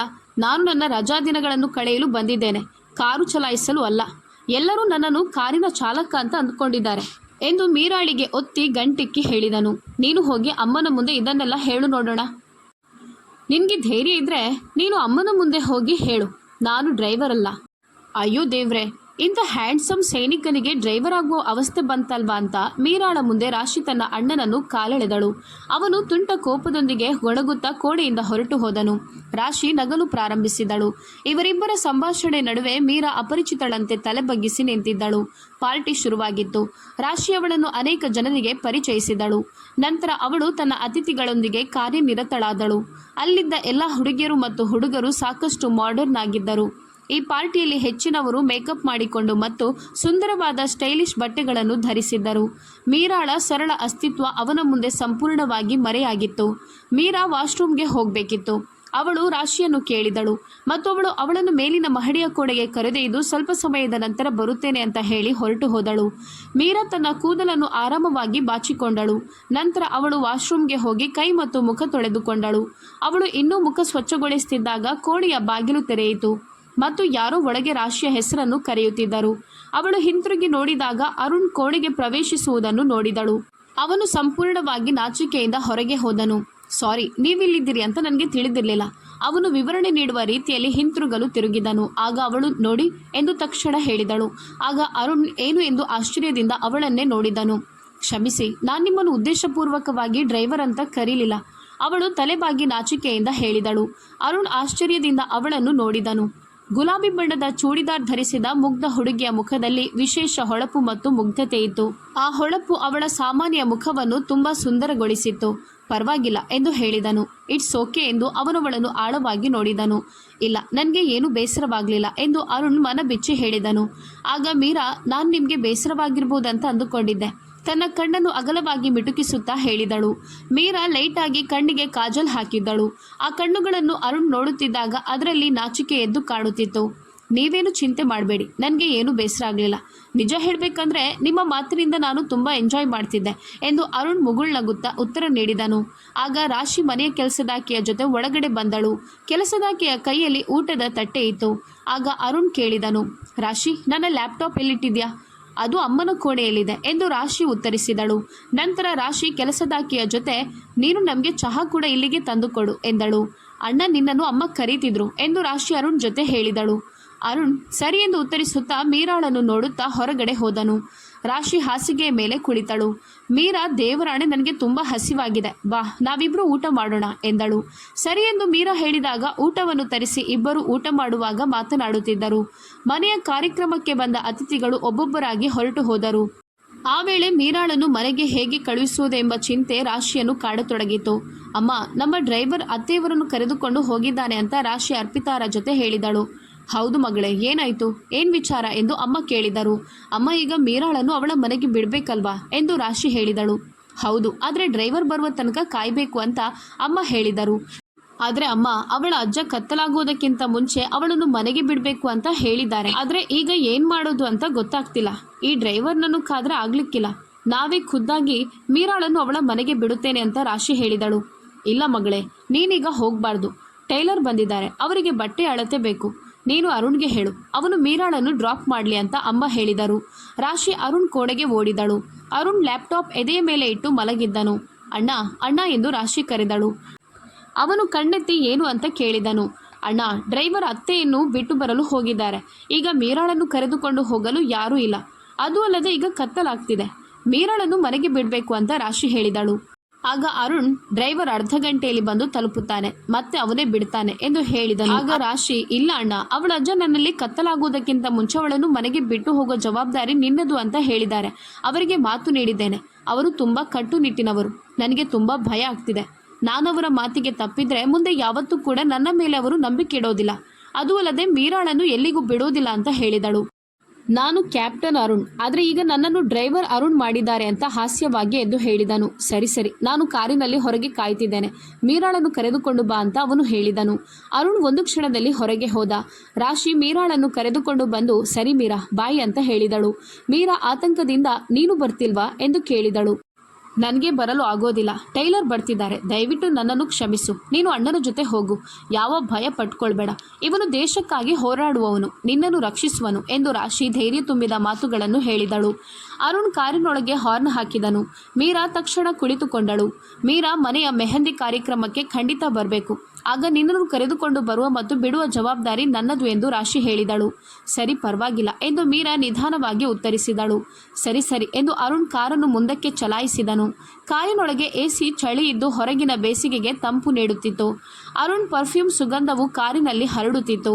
ಮೀರಾ ಬೆರಳುಗಳನ್ನು ತಿರುಗಿಸುತ್ತಾ ಕಿಟಕಿಯಿಂದ ಹೊರಗೆ ನೋಡುತ್ತಾ ಸಂಪೂರ್ಣ ಮೌನವಾಗಿದ್ದಳು. ಆ ಕ್ಷಣದಲ್ಲಿ ಅವಳ ಮನಸ್ಸಿನಲ್ಲಿ ಒಂದೇ ಆಲೋಚನೆ ಹುಟ್ಟಿತು. ಯಾರಾದರೂ ನನ್ನನ್ನು ನೋಡಿದರೆ ಅವರು ಏನಂದುಕೊಳ್ಳುತ್ತಾರೆ ಎಂಬ ಭಾವನೆ. ಒಂದು ವೇಳೆ ಯಾರಾದರೂ ಅವಳು ಕಾರಿನಲ್ಲಿ ಒಬ್ಬಂಟಿಯಾಗಿ ಅರುಣ್ ಜೊತೆ ಇರುವುದನ್ನು ನೋಡಿದರೆ ಏನಾದರೂ ಕೆಟ್ಟದಾಗಿ ಗಾಸಿಪ್ ಮಾಡ್ಬೋದು ಅಥವಾ ಮಾತನಾಡಿಕೊಳ್ಬೋದು ಎಂಬ ಭಯ ಅವಳನ್ನು ಆವರಿಸಿತು. ಕಾರು ಚಲಿಸುತ್ತಿತ್ತು. ಅವಳು ಇದ್ದಕ್ಕಿದ್ದಂತೆ, ಅರುಣ್ ಸರ್, ಇಲ್ಲಿ ಕೇಳಿ, ನನ್ನನ್ನು ಮಾರ್ಕೆಟ್ ಬಳಿ ಬಿಡಿ ಎಂದು ಹೇಳಿದಳು. ಅವನಿಗೆ ಆಶ್ಚರ್ಯವಾಯಿತು. ನಿನ್ನ ಮನೆಗೆ ಇನ್ನೂ ದೂರವಿದೆಯಲ್ಲ, ಮತ್ತ್ಯಾಕೆ ಮಾರ್ಕೆಟ್ ಬಳಿ ಬಿಡಬೇಕು ಎಂದು ಕೇಳಿದನು. ಅದು ಯಾಕಂದರೆ ಯಾರಾದರೂ ಒಂಟಿಯಾಗಿ ನಾನು ನಿಮ್ಮ ಜೊತೆ ಇರೋದನ್ನು ನೋಡಿದರೆ ನನ್ನ ಬಗ್ಗೆ ಕೆಟ್ಟದಾಗಿ ಮಾತನಾಡಬಹುದು ಅಂತ ಹೇಳಿದಳು. ಆಗ ಅರುಣ್ ಇದ್ದಕ್ಕಿದ್ದಂತೆ ಕಾರನ್ನು ರಸ್ತೆ ಮಧ್ಯದಲ್ಲಿ ನಿಲ್ಲಿಸಿ ಕಾರಿನೊಳಗಿನ ಲೈಟ್ ಆನ್ ಮಾಡಿದನು. ಆಗ ಮೀರಾ ಆಶ್ಚರ್ಯದಿಂದ ಅವನತ್ತ ನೋಡಿದಳು. ಅವಳಿಗೆ ಗಾಬರಿಯಾಯಿತು. ಯಾಕಂದರೆ ಅರುಣ್ ತನ್ನ ತುಟಿಗಳನ್ನು ಒತ್ತಿ ಹಿಡಿದುಕೊಂಡು ಕೋಪದಲ್ಲಿ ಕೆಳಗೆ ಇಳಿ ಎಂದು ಹೇಳಿದನು. ಆದರೆ ಮೀರಾಳಿಗೆ ಈ ಸಮಯದಲ್ಲಿ ನಿರ್ಜನ ರಸ್ತೆಯಲ್ಲಿ ಕಾರಿನಿಂದ ಇಳಿಯಲು ಹೇಳುತ್ತಿದ್ದಾನಲ್ಲ ಎಂದು ತನ್ನ ಕಿವಿಗಳನ್ನು ನಂಬಲು ಸಾಧ್ಯವಾಗಲಿಲ್ಲ. ಅವನು ಪುನಃ ಕೆಳಗೆ ಇಳಿ ಎಂದು ಹೇಳಿದನು. ಮೀರಾ ಅವನ ಮುಖವನ್ನೇ ನೋಡಿದಳು. ಅವನು ತನ್ನನ್ನು ತಾನು ಸಮಾಧಾನ ಪಡಿಸುತ್ತಾ ಕೆಳಗೆ ಇಳಿ ಎಂದು ಹೇಳಿದನು. ಆಗ ಮೀರಾ ಮೆಲ್ಲನೆ ಡೋರಿಗೆ ಕೈ ಹಾಕಿ ಹಿಡಿದುಕೊಂಡಳು. ಭಯದಿಂದ ಅವಳ ಕಣ್ಣಲ್ಲಿ ಕಣ್ಣೀರು ತುಂಬಿದವು. ಆಗ ಅರುಣ್, ನೋಡು ಎಂದು ಹೇಳಿದನು. ಆಗ ಅವಳು ತಿರುಗಿ ಅವನತ್ತ ನೋಡಿದಳು. ಅವಳ ಕಣ್ಣುಗಳಲ್ಲಿ ಕಣ್ಣೀರು ತುಂಬಿತ್ತು. ಆಗ ಅವನು ಮುಗುಳ್ನಗುತ್ತಾ, ಕೆಳಗೆ ಇಳಿ, ಹಿಂದಿನ ಸೀಟಿನಲ್ಲಿ ಕುಳಿತುಕೋ. ಇದರಿಂದ ನಾನು ನಿನ್ನ ಕಾರಿನ ಡ್ರೈವರ್ ಅಂತ ನೋಡಿದವರು ಭಾವಿಸ್ತಾರೆ ಎಂದು ಗಂಭೀರವಾದ ಸ್ವರದಲ್ಲಿ ಹೇಳಿದನು. ಅವಳ ಕಣ್ಣೀರಿಗೆ ನಾನು ಕಾರಣ ಅಂತ ಅವನಿಗೆ ತುಂಬ ಬೇಸರವಾಯಿತು. ಸಾರಿ, ದಯವಿಟ್ಟು ಅಳಬೇಡ. ಅಳುವ ಹುಡುಗಿಯನ್ನು ಸಮಾಧಾನ ಪಡಿಸುವಲ್ಲಿ ನನಗೆ ಯಾವುದೇ ಅನುಭವ ಇಲ್ಲ ಎಂದು ನಗುತ್ತಾ ಹೇಳಿದನು. ಅರುಣ್ನ ಸುಂದರ ಕಪ್ಪು ಕಣ್ಣುಗಳು ಸ್ವಲ್ಪ ನಗಲು ಪ್ರಾರಂಭಿಸಿದವು. ಮೀರಾ ಸದ್ದಿಲ್ಲದೆ ಹಿಂದಿನ ಸೀಟಿನಲ್ಲಿ ಕುಳಿತಿದ್ದಳು ಮತ್ತು ಕಾರು ನಿರ್ಜನ ರಸ್ತೆಯಲ್ಲಿ ವೇಗವಾಗಿ ಚಲಿಸಲು ಪ್ರಾರಂಭಿಸಿತು. ಅವಳು ತನ್ನ ಶಾಲಿನ ಮೂಲೆಯಿಂದ ಕಣ್ಣುಗಳನ್ನು ಒರೆಸಿಕೊಳ್ಳಲು ಪ್ರಾರಂಭಿಸಿದ್ದಳು ಮತ್ತು ಅರುಣ್ ಕಾರಿನ ಮುಂಭಾಗದ ಕನ್ನಡಿಯಲ್ಲಿ ಕಾಣುವ ಮೀರಾಳನ್ನು ಒಂದೆರಡು ಬಾರಿ ನೋಡುತ್ತಿದ್ದನು. ಈ ಪ್ರಯಾಣ ಎಂದಿಗೂ ಮುಗಿಯಬಾರದು ಅನ್ನೋ ಉತ್ಸಾಹ ಅವನ ಹೃದಯದಲ್ಲಿ ಇದ್ದಕ್ಕಿದ್ದಂತೆ ಹುಟ್ಟಿಕೊಂಡಿತು. ಮೀರಾಳ ಮನೆಯ ಮುಂದೆ ಕಾರನ್ನು ನಿಲ್ಲಿಸಿ ಅವನು ಹಿಂತಿರುಗಿ ನೋಡಿ, ಒಂದು ನಿಮಿಷ, ಈಗ ಕೆಳಗೆ ಇಳಿಬೇಡ ಎಂದು ಹೇಳಿದನು. ಹೀಗೆ ಹೇಳುತ್ತಾ ಅವನು ತನ್ನ ಪಕ್ಕದ ಬಾಗಿಲು ತೆರೆದು ಕೆಳಗೆ ಇಳಿದು ತಿರುಗಿ ಹಿಂಭಾಗಕ್ಕೆ ನಡೆದನು. ಅವನು ಕಾರಿನ ಬಾಗಿಲಿನ ಬಳಿ ಬಂದು ಡೋರನ್ನು ತೆರೆದು ಅವಳ ಮುಂದೆ ತಲೆ ಬಾಗಿಸಿ ನಿಂತನು. ಅವಳು ಸ್ವಲ್ಪ ಆಶ್ಚರ್ಯದಿಂದ ಕಾರಿನಿಂದ ಇಳಿದಳು. ಚಾಲಕರು ತಮ್ಮ ಮಾಲಕಿಗಾಗಿ ಕಾರಿನ ಬಾಗಿಲು ಹೀಗೆ ತೆರೆಯುತ್ತಾರೆ ಮತ್ತು ನಾನೀಗ ನಿನ್ನ ಡ್ರೈವರ್, ಅವನು ಮೆಲುದನಿಯಲ್ಲಿ ಹೇಳಿದನು. ಮೀರಾ ಅವನನ್ನು ನೋಡಿದಳು ಮತ್ತು ನಾಚಿಕೆಯಿಂದ ಕೂಡಿದ ಸಣ್ಣ ನಗು ಅವಳ ಮುಖದಲ್ಲಿ ಕಾಣಿಸಿತು. ಖಂಡಿತ ಅವಳ ಕೆನ್ನೆಯ ಮೇಲಿನ ಡಿಂಪಲ್ ಮತ್ತೆ ಆಳವಾಯಿತು. ಧನ್ಯವಾದ ಹೇಳಿ ಅವಳು ತನ್ನ ಮನೆಯ ಗೇಟ್ ಕಡೆಗೆ ಹೋದಳು ಮತ್ತು ಅವನು ಡ್ರೈವಿಂಗ್ ಸೀಟ್ನಲ್ಲಿ ಕುಳಿತನು. ಅವಳು ಮನೆಯೊಳಗೆ ಹೋದಾಗ ಅವನು ಕಾರನ್ನು ಮುಂದಕ್ಕೆ ಚಲಿಸಿದನು. ಹಿಂದಿರುಗುವ ಪ್ರಯಾಣದಲ್ಲಿ ಯಾರೂ ಇಲ್ಲ ಎಂಬ ಭಾವನೆ ಅವನ ಜೊತೆಗಿತ್ತು. ಮತ್ತೆ ರಾಶಿ, ಮೀರಾ ಕಾಲೇಜಿನಲ್ಲಿ ಭೇಟಿಯಾಗುತ್ತಿದ್ದರು. ರಾಶಿಯ ಅಕ್ಕನ ಮದುವೆಯ ದಿನಗಳು ಹತ್ತಿರ ಬರುತ್ತಿದ್ದವು. ಇವತ್ತು ನಿನ್ನ ಗೆಳತಿಯ ಅಕ್ಕನ ಮೆಹಂದಿಗಾಗಿ ನೀನು ಯಾವ ಬಟ್ಟೆಯನ್ನು ಧರಿಸ್ತೀಯಾ? ಉಪಹಾರದ ಪಾತ್ರೆಗಳನ್ನು ತೊಳೆಯುತ್ತಿದ್ದ ನಯನ ಮೀರಾಳನ್ನು ಕೇಳಿದಳು. ನನಗೆ ಗೊತ್ತಿಲ್ಲ ಡಿಯರ್, ನನಗೆ ಹೋಗಲು ಮನಸ್ಸಿಲ್ಲ. ಆದರೆ ರಾಶಿ ತುಂಬ ಒತ್ತಾಯಿಸಿದ್ದಾಳೆ. ನನಗೆ ಏನು ಮಾಡಬೇಕು ಅಂತ ಗೊತ್ತಾಗ್ತಿಲ್ಲ ಎಂದು ಅವಳು ಹೇಳಿದಳು. ನಿನಗೆ ಹುಚ್ಚ? ನೀನು ಟಾರ್ಚ್ ಹಾಕಿ ಹುಡುಕಿದ್ರೋ ನಿನಗೆ ಅಷ್ಟು ಒಳ್ಳೆಯ ಸ್ನೇಹಿತೆ ಸಿಗಲು ಸಾಧ್ಯವಿಲ್ಲ ಎಂದು ನೈನಾ ಕೌಂಟರ್ ಮೇಲೆ ಒರಗುತ್ತಾ ಹೇಳಿದಳು. ಆದರೆ ಅವಳು ತುಂಬ ರಿಚೆಸ್ಟ್ ಫ್ರೆಂಡ್. ನನಗೆ ಅವರ ಮುಂದೆ ಅಪರಿಚಿತಳಂತೆ ಭಾಸವಾಗುತ್ತದೆ. ನನಗೆ ಯಾಕೋ ಸರಿ ಕಾಣಿಸ್ತಿಲ್ಲ. ಕಾರ್ಯಕ್ರಮಕ್ಕೆ ಹೋಗೋದು ಬೇಡ ಅಂತ ಅನ್ನಿಸ್ತಿದೆ. ನಿನ್ನ ಈ ಕೀಳರಿಮೆಯ ಭಾವನೆ ನಿನಗೆ ಒಳ್ಳೆಯದಲ್ಲ. ಈ ಭಾವನೆ ಯಾವಾಗ ಕೊನೆಗೊಳ್ಳುತ್ತದೋ ಎಂದು ನೈನಾ ಅವಳನ್ನು ಚುಚ್ಚುವ ನೋಟದಿಂದ ನೋಡುತ್ತಾ ಮೌನವಾದಳು. ನಂತರ ಸಂಜೆ ಅವಳು ಸಿದ್ಧಳಾಗಿ ಕುಳಿತಿದ್ದಾಗ ರಾಶಿಯ ಚಾಲಕ ಅವಳನ್ನು ಕರೆದುಕೊಂಡು ಹೋಗಲು ಬಂದನು. ಅವಳು ಚಾಲಕನೊಂದಿಗೆ ರಾಶಿಯ ಮನೆಗೆ ಹೊರಟಳು. ಅವರು ಫಾರ್ಮ್ ಹೌಸ್ನಲ್ಲಿ ಮೆಹಂದಿ ಕಾರ್ಯಕ್ರಮಕ್ಕೆ ಎಲ್ಲ ವ್ಯವಸ್ಥೆಗಳನ್ನು ಮುಗಿಸಿ ಮನೆಗೆ ಹಿಂತಿರುಗಿದರು. ಸಮಾರಂಭದ ಸಮಯ ಸಂಜೆಯಾಗಿತ್ತು ಮತ್ತು ಆ ಸಮಯದಲ್ಲಿ ಸೂರ್ಯ ಮುಳುಗಲು ಹತ್ತಿರವಾಗಿತ್ತು. ಅವನು ತನ್ನ ಕೋಣೆಗೆ ಬಂದನು. ಅರ್ಪಿತಾರವರು ಆಗಲೇ ತನ್ನ ಬಟ್ಟೆಗಳನ್ನು ಬದಲಾಯಿಸಿದ್ದರು. ಅವನು ಬೇಗನೆ ಸ್ನಾನ ಮಾಡಿ ಫ್ರೆಶ್ ಆಗಿ ಸಿದ್ಧನಾಗಲು ಪ್ರಾರಂಭಿಸಿದನು. ಸುಗಂಧ ದ್ರವ್ಯವನ್ನು ಹಚ್ಚಿದ ನಂತರ ಅವನು ವಾಚನ್ನು ಕೈಗೆ ಕಟ್ಟಿಕೊಂಡು ತನ್ನ ಬ್ಯಾಗನ್ನು ಎತ್ತಿಕೊಂಡು ತನ್ನ ಪರ್ಸನ್ನು ಜೇಬಿನಲ್ಲಿ ಇಟ್ಟನು. ಒಂದು ಕೈಯಲ್ಲಿ ಕಾರಿನ ಕೀಗಳು, ಇನ್ನೊಂದು ಕೈಯಲ್ಲಿ ಮೊಬೈಲ್ ಸಂದೇಶಗಳನ್ನು ಪರಿಶೀಲಿಸುತ್ತಾ ಅವನು ಬೇಗನೆ ಕೋಣೆಯಿಂದ ಹೊರಬಂದನು. ನಂತರ ಯಾರಿಗೋ ಡಿಕ್ಕಿ ಹೊಡೆದನು. ಅವನ ಮೊಬೈಲ್ ಅವನ ಕೈಯಿಂದ ಬಿದ್ದು ನೆಲಕ್ಕೆ ಬಿದ್ದಿತು. ಎದುರಿಗಿದ್ದ ವ್ಯಕ್ತಿಯ ಕಿರುಚಾಟದಿಂದ ಅವನು ಆಘಾತಕ್ಕೊಳಗಾದನು. ಐ ಆಮ್ ರಿಯಲಿ ಸಾರಿ, ಅವನು ಬೇಗನೆ ಹೇಳಿದನು. ನಂತರ ಮೀರಾ ಅವನ ಮುಂದೆ ನಿಂತಿರುವುದನ್ನು ನೋಡಿ ಅವನಿಗೆ ಆಶ್ಚರ್ಯವಾಯಿತು. ಅವಳು ಹಣೆಗೆ ಕೈಯೊತ್ತಿ ನಿಂತಿದ್ದಳು. ಅವಳಿಗೆ ತುಂಬ ನೋವಾಗಿತ್ತು. ಕಣ್ಣುಗಳಲ್ಲಿ ಕಣ್ಣೀರು ಹರಿಯತೊಡಗಿತು. ತನಗೆ ಡಿಕ್ಕಿ ಹೊಡೆದ ವ್ಯಕ್ತಿ ಮನುಷ್ಯನ ಅಥವಾ ಕಲ್ಲು ಬಂಡೆಯ ಎಂದು ಅನಿಸತೊಡಗಿತು. ಆ ಹೊಡೆತದಿಂದ ಅವಳ ತಲೆಯಲ್ಲಿ ರಕ್ತಸ್ರಾವ ಆಗಲು ಪ್ರಾರಂಭವಾಯಿತು. ಅವಳು ನೋವಿನಿಂದ ನರಳುತ್ತಿದ್ದರೂ ಹೋ ಸಾರಿ, ನಿಮಗೆ ತುಂಬ ನೋವಾಯ್ತಾ ಎಂದಳು ಮತ್ತು ಬಾಗಿ ಕ್ಷಮೆಯಾಚಿಸುವ ಸ್ವರದಲ್ಲಿ ಕೇಳಿದಳು. ಅವನು ಎತ್ತರವಾದ ವ್ಯಕ್ತಿಯಾಗಿದ್ದ. ಅವನ ಮುಂದೆ ಇವಳು ತುಂಬ ಗಿಡ್ಡವಾಗಿ ಕಾಣುತ್ತಿದ್ದಳು. ಅವಳ ತಲೆ ಅವನ ಅಗಲವಾದ ಎದೆಗೆ ತುಂಬ ಗಟ್ಟಿಯಾಗಿ ಬಡಿದಿತ್ತು. ಆದರೂ ಅವಳು ನೋವನ್ನು ಸಹಿಸಿಕೊಂಡು ಅವನಲ್ಲಿ ಕ್ಷಮೆಯನ್ನು ಕೇಳಿದಳು. ಆದರೆ ನೀನು ನಡೆಯುವ ಮೊದಲು ನೋಡಬೇಕಿತ್ತು ಎಂದು ಅರುಣ್ ಹೇಳಿದನು. ನೀನು ಕೂಡ ನೋಡಬೇಕಿತ್ತಲ್ವಾ ಎಂದು ಮೀರಾ ಕೇಳಿದಳು. ಆಗ ಅವನು ತನ್ನ ಮೊಬೈಲ್ ಎತ್ತಿಕೊಂಡನು. ಅವನ ಮೊಬೈಲ್ ಸ್ಕ್ರೀನ್ ಮೇಲೆ ಉದ್ದವಾದ ಗೆರೆಗಳು ಗೋಚರಿಸುತ್ತಿದ್ದವು. ನೋಡು, ನಾನೆಷ್ಟು ನೋವನ್ನು ತಿನ್ನುತ್ತಿದ್ದೇನೆ ಎಂದು ಅವಳು ಹೇಳಿದಳು. ಯಾಕಂದರೆ ಅವಳ ಹಣೆ ಇನ್ನೂ ನೋಯುತ್ತಿತ್ತು. ಆಗ ಅರುಣ್, ನಿನ್ನಿಂದಾಗಿ ನನ್ನ ಮೊಬೈಲ್ಗೆ ಏನಾಯಿತು ನೋಡಿಲಿ ಎಂದು ಮೊಬೈಲ್ ತೋರಿಸಿದನು. ನನಗೆ ಇಷ್ಟು ನೋವಾದದ್ದು ಅವನಿಗೆ ಲೆಕ್ಕವೇ ಅಲ್ಲ.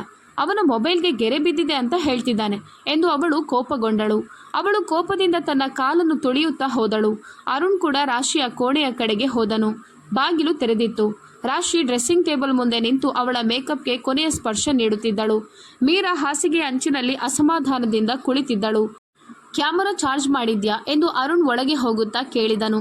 ಹೌದು, ಅದು ಹಾಸಿಗೆಯ ಪಕ್ಕದ ಮೇಜಿನ ಮೇಲೆ ಇದೆ. ಅಂದ ಹಾಗೆ ಕ್ಯಾಮ್ರಾವನ್ನು ಏನು ಮಾಡಬೇಕು?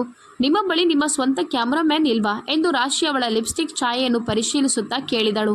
ನನಗೆ ಸ್ನೇಹಿತ ಸಿಗ್ಬೋದು, ಆದರೆ ನಾನು ಸ್ವತಃ ಫೋಟೋಗಳನ್ನು ತೆಗೆದುಕೊಳ್ಳಲು ಇಷ್ಟಪಡುತ್ತೇನೆ ಎಂದು ಹೇಳುತ್ತಾ ಹಾಸಿಗೆಯ ಪಕ್ಕದ ಮೇಜಿನಿಂದ ಕ್ಯಾಮರಾವನ್ನು ಎತ್ತಿಕೊಳ್ಳುವಾಗ ಅವನು ಮೀರಾ ಕಡೆಗೆ ಒಂದು ಚೇಷ್ಟೆಯ ನಗುವನ್ನು ಬೀರಿದನು. ಬೇಗ ರೆಡಿಯಾಗು, ಎಲ್ಲ ವಾಹನಗಳು ಹೊರಟು ಹೋದವು.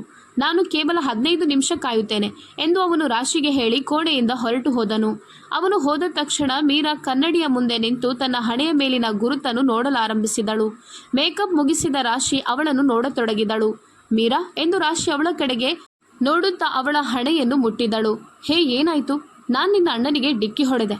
ಅಣ್ಣನ ಉಕ್ಕಿನಂತೆ ಎದೆಗೆ ನನ್ನ ತಲೆ ಡಿಕ್ಕಿ ಹೊಡೆಯಿತು ಎಂದು ಅವಳು ಬೇಸರ ಮುಖ ಮಾಡಿ ಹೇಳಿದಳು. ರಾಶಿ ಜೋರಾಗಿ ನಗಲು ಪ್ರಾರಂಭಿಸಿದಳು. ಸರಿ, ಮುಖವನ್ನು ಹಾಗೆ ಮಾಡಬೇಡ. ನಾನು ಸ್ವಲ್ಪ ಲೇಟಾಗಿ ಮೇಕಪ್ ಮಾಡುತ್ತೇನೆ. ನಿನ್ನ ಈ ಗುರುತು ಮರೆ ಮಾಡಲ್ಪಡುತ್ತದೆ ಎಂದು ರಾಶಿ ಹೇಳಿದಳು. ನಂತರ ಅವಳ ನಿರಾಕರಣೆಯ ಹೊರತಾಗಿಯೂ ಅವಳು ಸ್ವಲ್ಪ ಲೇಟಾದ ಮೇಕಪ್ ಮಾಡಿಕೊಂಡಳು. ಮೀರಾ ತನ್ನ ಕೂದಲನ್ನು ಬನ್ನಲ್ಲಿ ಕಟ್ಟಿಕೊಂಡಳು. ಅವಳು ದುಪ್ಪಟ್ಟಾವನ್ನು ಸರಿಯಾಗಿ ಧರಿಸಿಕೊಂಡು ರಾಶಿಯೊಂದಿಗೆ ವರಾಂಡಕ್ಕೆ ಬಂದಳು. ರಾಶಿ ಮುಂದಿನ ಸೀಟಿನಲ್ಲಿ ಕುಳಿತಾಗ ಮೀರಾ ಹಿಂದಿನ ಸೀಟಿನಲ್ಲಿ ಕುಳಿತಳು ಮತ್ತು ಅರುಣ್ ಕಾರು ಚಲಾಯಿಸಿದನು. ಅಣ್ಣ, ನೀನು ಮೀರಾಗೆ ಯಾಕೆ ಹೊಡೆದೆ? ರಾಶಿ ತಮಾಷೆಯಾಗಿ ಕೇಳಿದಳು. ಅಯ್ಯೋ ದೇವ್ರೆ, ನಾನು ಅಷ್ಟು ದೊಡ್ಡ ತಪ್ಪು ಹೇಗೆ ಮಾಡ್ತೀನಿ? ನಾವಿಬ್ಬರು ಇದ್ದಕ್ಕಿದ್ದಂತೆ ಪರಸ್ಪರ ಡಿಕ್ಕಿ ಹೊಡೆದುಕೊಂಡೆವು. ಯಾಕೆ ಮೀರಾ, ಇದೇನಾಯಿತು? ಅವನು ತುಂಟತನದ ಮನಸ್ಥಿತಿಯಲ್ಲಿದ್ದನು. ಅವಳು ಏನೂ ಮಾತನಾಡದೆ ಮುಖ ಮುದುಡಿ ಕುಳಿತು ಕಿಟಕಿಯಿಂದ ಹೊರಗೆ ನೋಡತೊಡಗಿದಳು. ರಾಶಿಯ ಇನ್ನೂ ಕೆಲವು ಗೆಳತಿಯರು ಆ ಕಾರ್ಯಕ್ರಮಕ್ಕೆ ಬಂದಿದ್ದರು. ಅವರಲ್ಲಿ ಒಬ್ಬಳು ಕಾಲೇಜು ದಿನಗಳಿಂದಲೂ ಅವಳ ಸ್ನೇಹಿತೆಯಾಗಿದ್ದ ಪ್ರಿಯಾ ಅರುಣ್ಗೆ ತುಂಬ ಹತ್ತಿರವಾಗಲು ಪ್ರಯತ್ನಿಸುತ್ತಿದ್ದಳು.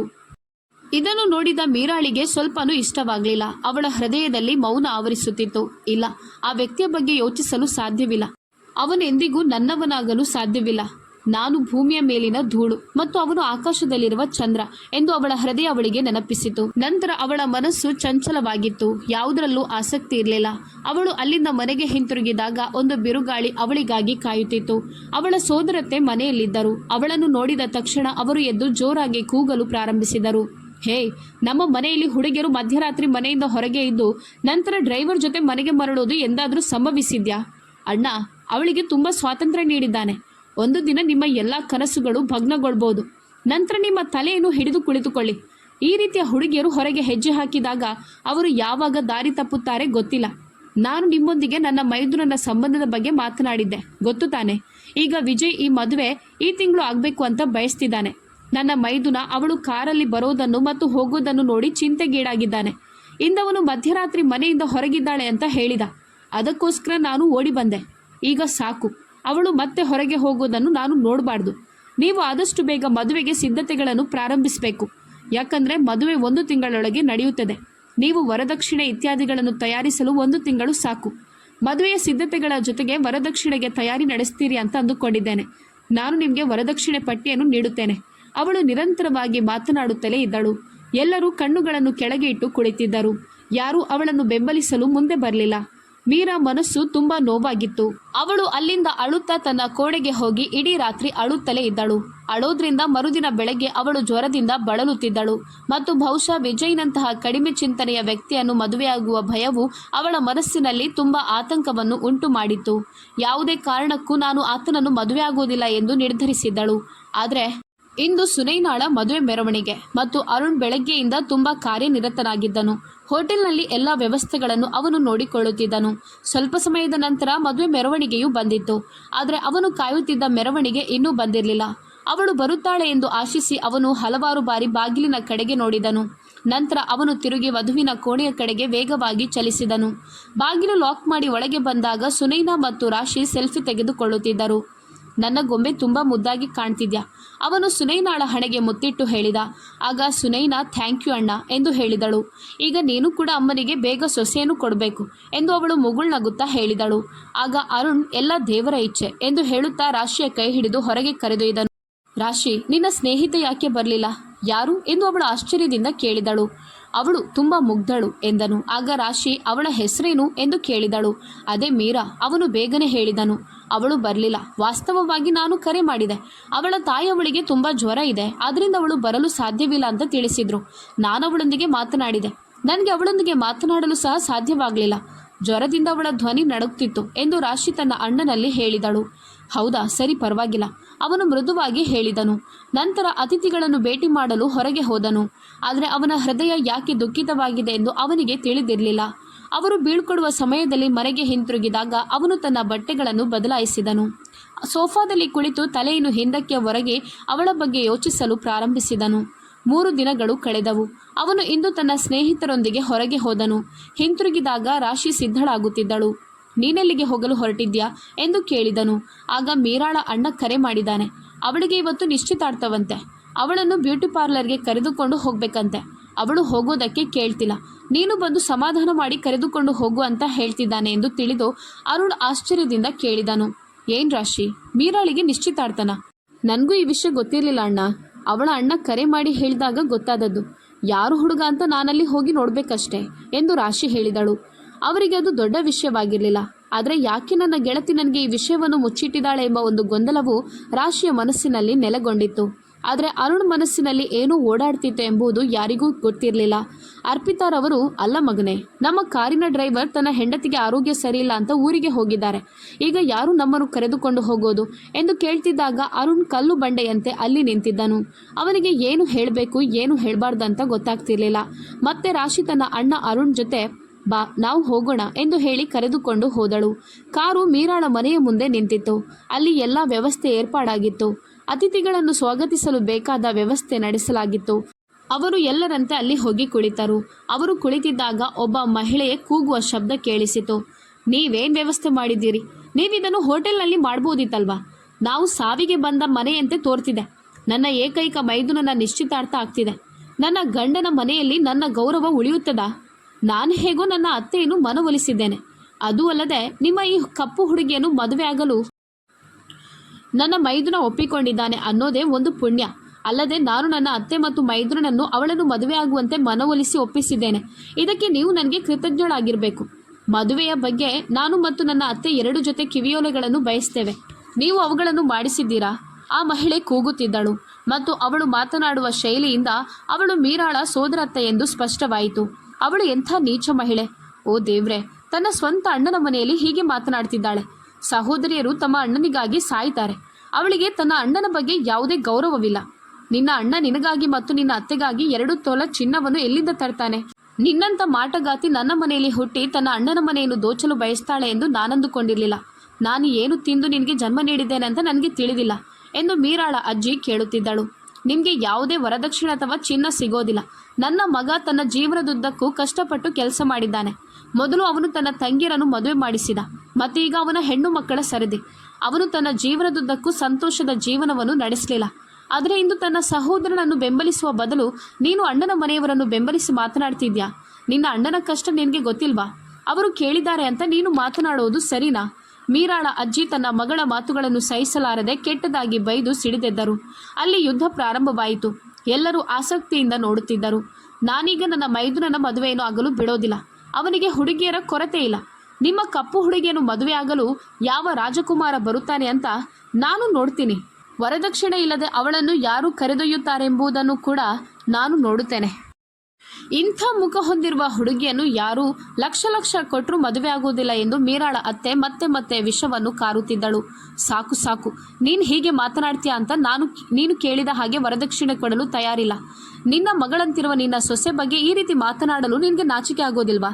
ದೇವರು ನಿನಗೆ ಮಗಳನ್ನು ನೀಡಿದ್ದರೆ ಹೆಣ್ಣು ಮಕ್ಕಳ ನೋವು ನಿನಗೆ ಗೊತ್ತಾಗ್ತಿತ್ತು ಎಂದು ಬೇಸರದಲ್ಲಿ ಕಣ್ಣೀರು ಹಾಕುತ್ತಾ ಮೀರಾಳ ಅಪ್ಪ ಸುರೇಶ್ ಹೇಳಿದರು. ಹೌದು ಹೌದು, ನಾನು ಕೆಟ್ಟವಳು. ಈ ಕಾರ್ಯಕ್ರಮ ಇಲ್ಲಿಗೆ ಮುಗಿಸೋಣ. ನಾನು ನನ್ನ ಅಣ್ಣನ ಮಗಳು ಅಂತ ಅವಳಿಗೆ ಮದುವೆ ಮಾಡಿಸೋಣ ಅಂತ ಅಂದುಕೊಂಡೆ. ನೀವೆಲ್ಲ ನನ್ನ ಎದುರು ತಿರುಗಿ ಬೀಳ್ತಿದ್ದೀರಿ. ಅವಳನ್ನು ಯಾರು ಕರೆದುಕೊಂಡು ಹೋಗ್ತಾರೆ ಅಂತ ನಾನು ನೋಡುತ್ತೇನೆ, ಆ ಮಹಿಳೆ ಕಟುವಾಗಿ ಹೇಳಿದರು. ಈ ಮಾತುಗಳನ್ನು ಅರುಣ್ ಸಹಿಸಲಿಲ್ಲ. ಅವನು ತಕ್ಷಣ ಎದ್ದು ನಿಂತು ಹೇಳಿದನು, ಅಂಕಲ್, ನೀವು ನನಗೆ ಅವಕಾಶ ನೀಡಿದರೆ ನಾನು ನಿಮ್ಮ ಮಗಳನ್ನು ಮದುವೆ ಆಗಲು ಬಯಸುತ್ತೇನೆ.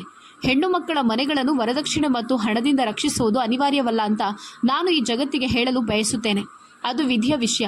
ದೇವರು ಒಬ್ಬರ ಅದೃಷ್ಟದಲ್ಲಿ ಏನು ಬರೆದಿದ್ದಾನೋ ಅದು ಸಿಗುತ್ತದೆ. ಅರ್ಪಿತಾರವರು ಮತ್ತು ರಾಶಿ ಅವನ ಮಾತುಗಳಿಂದ ಸಂಪೂರ್ಣವಾಗಿ ಆಘಾತಕ್ಕೊಳಗಾದರು. ಮಗನೇ, ಇದು ಭಾವನಾತ್ಮಕ ಮಾತುಕತೆಗಳಿಗೆ ಸಮಯವಲ್ಲ. ನೀನು ಅಂಥ ಹುಡುಗಿಯನ್ನು ಹೇಗೆ ಮದುವೆ ಆಗ್ತೀಯಾ? ಅರ್ಪಿತಾರವರು ಮೃದುವಾಗಿ ಕೇಳಿದರು. ಅಮ್ಮ, ನಾನು ಬಹಳಷ್ಟು ಯೋಚಿಸಿದ ನಂತರ ಈ ನಿರ್ಧಾರ ತೆಗೆದುಕೊಂಡಿದ್ದೇನೆ. ಶುದ್ಧ ಮತ್ತು ಸಾಧಾರಣ ಹುಡುಗಿ ನನಗೆ ಬೇಕಾಗಿತ್ತು. ಅವಳು ನನ್ನವಳು. ನಾನವಳನ್ನು ಪೂರ್ಣ ಹೃದಯದಿಂದ ಮದುವೆಯಾಗಲು ಬಯಸುತ್ತೇನೆ. ಆದರೆ ನನಗೆ ನಿಮ್ಮ ಅನುಮತಿಯೂ ಬೇಕು.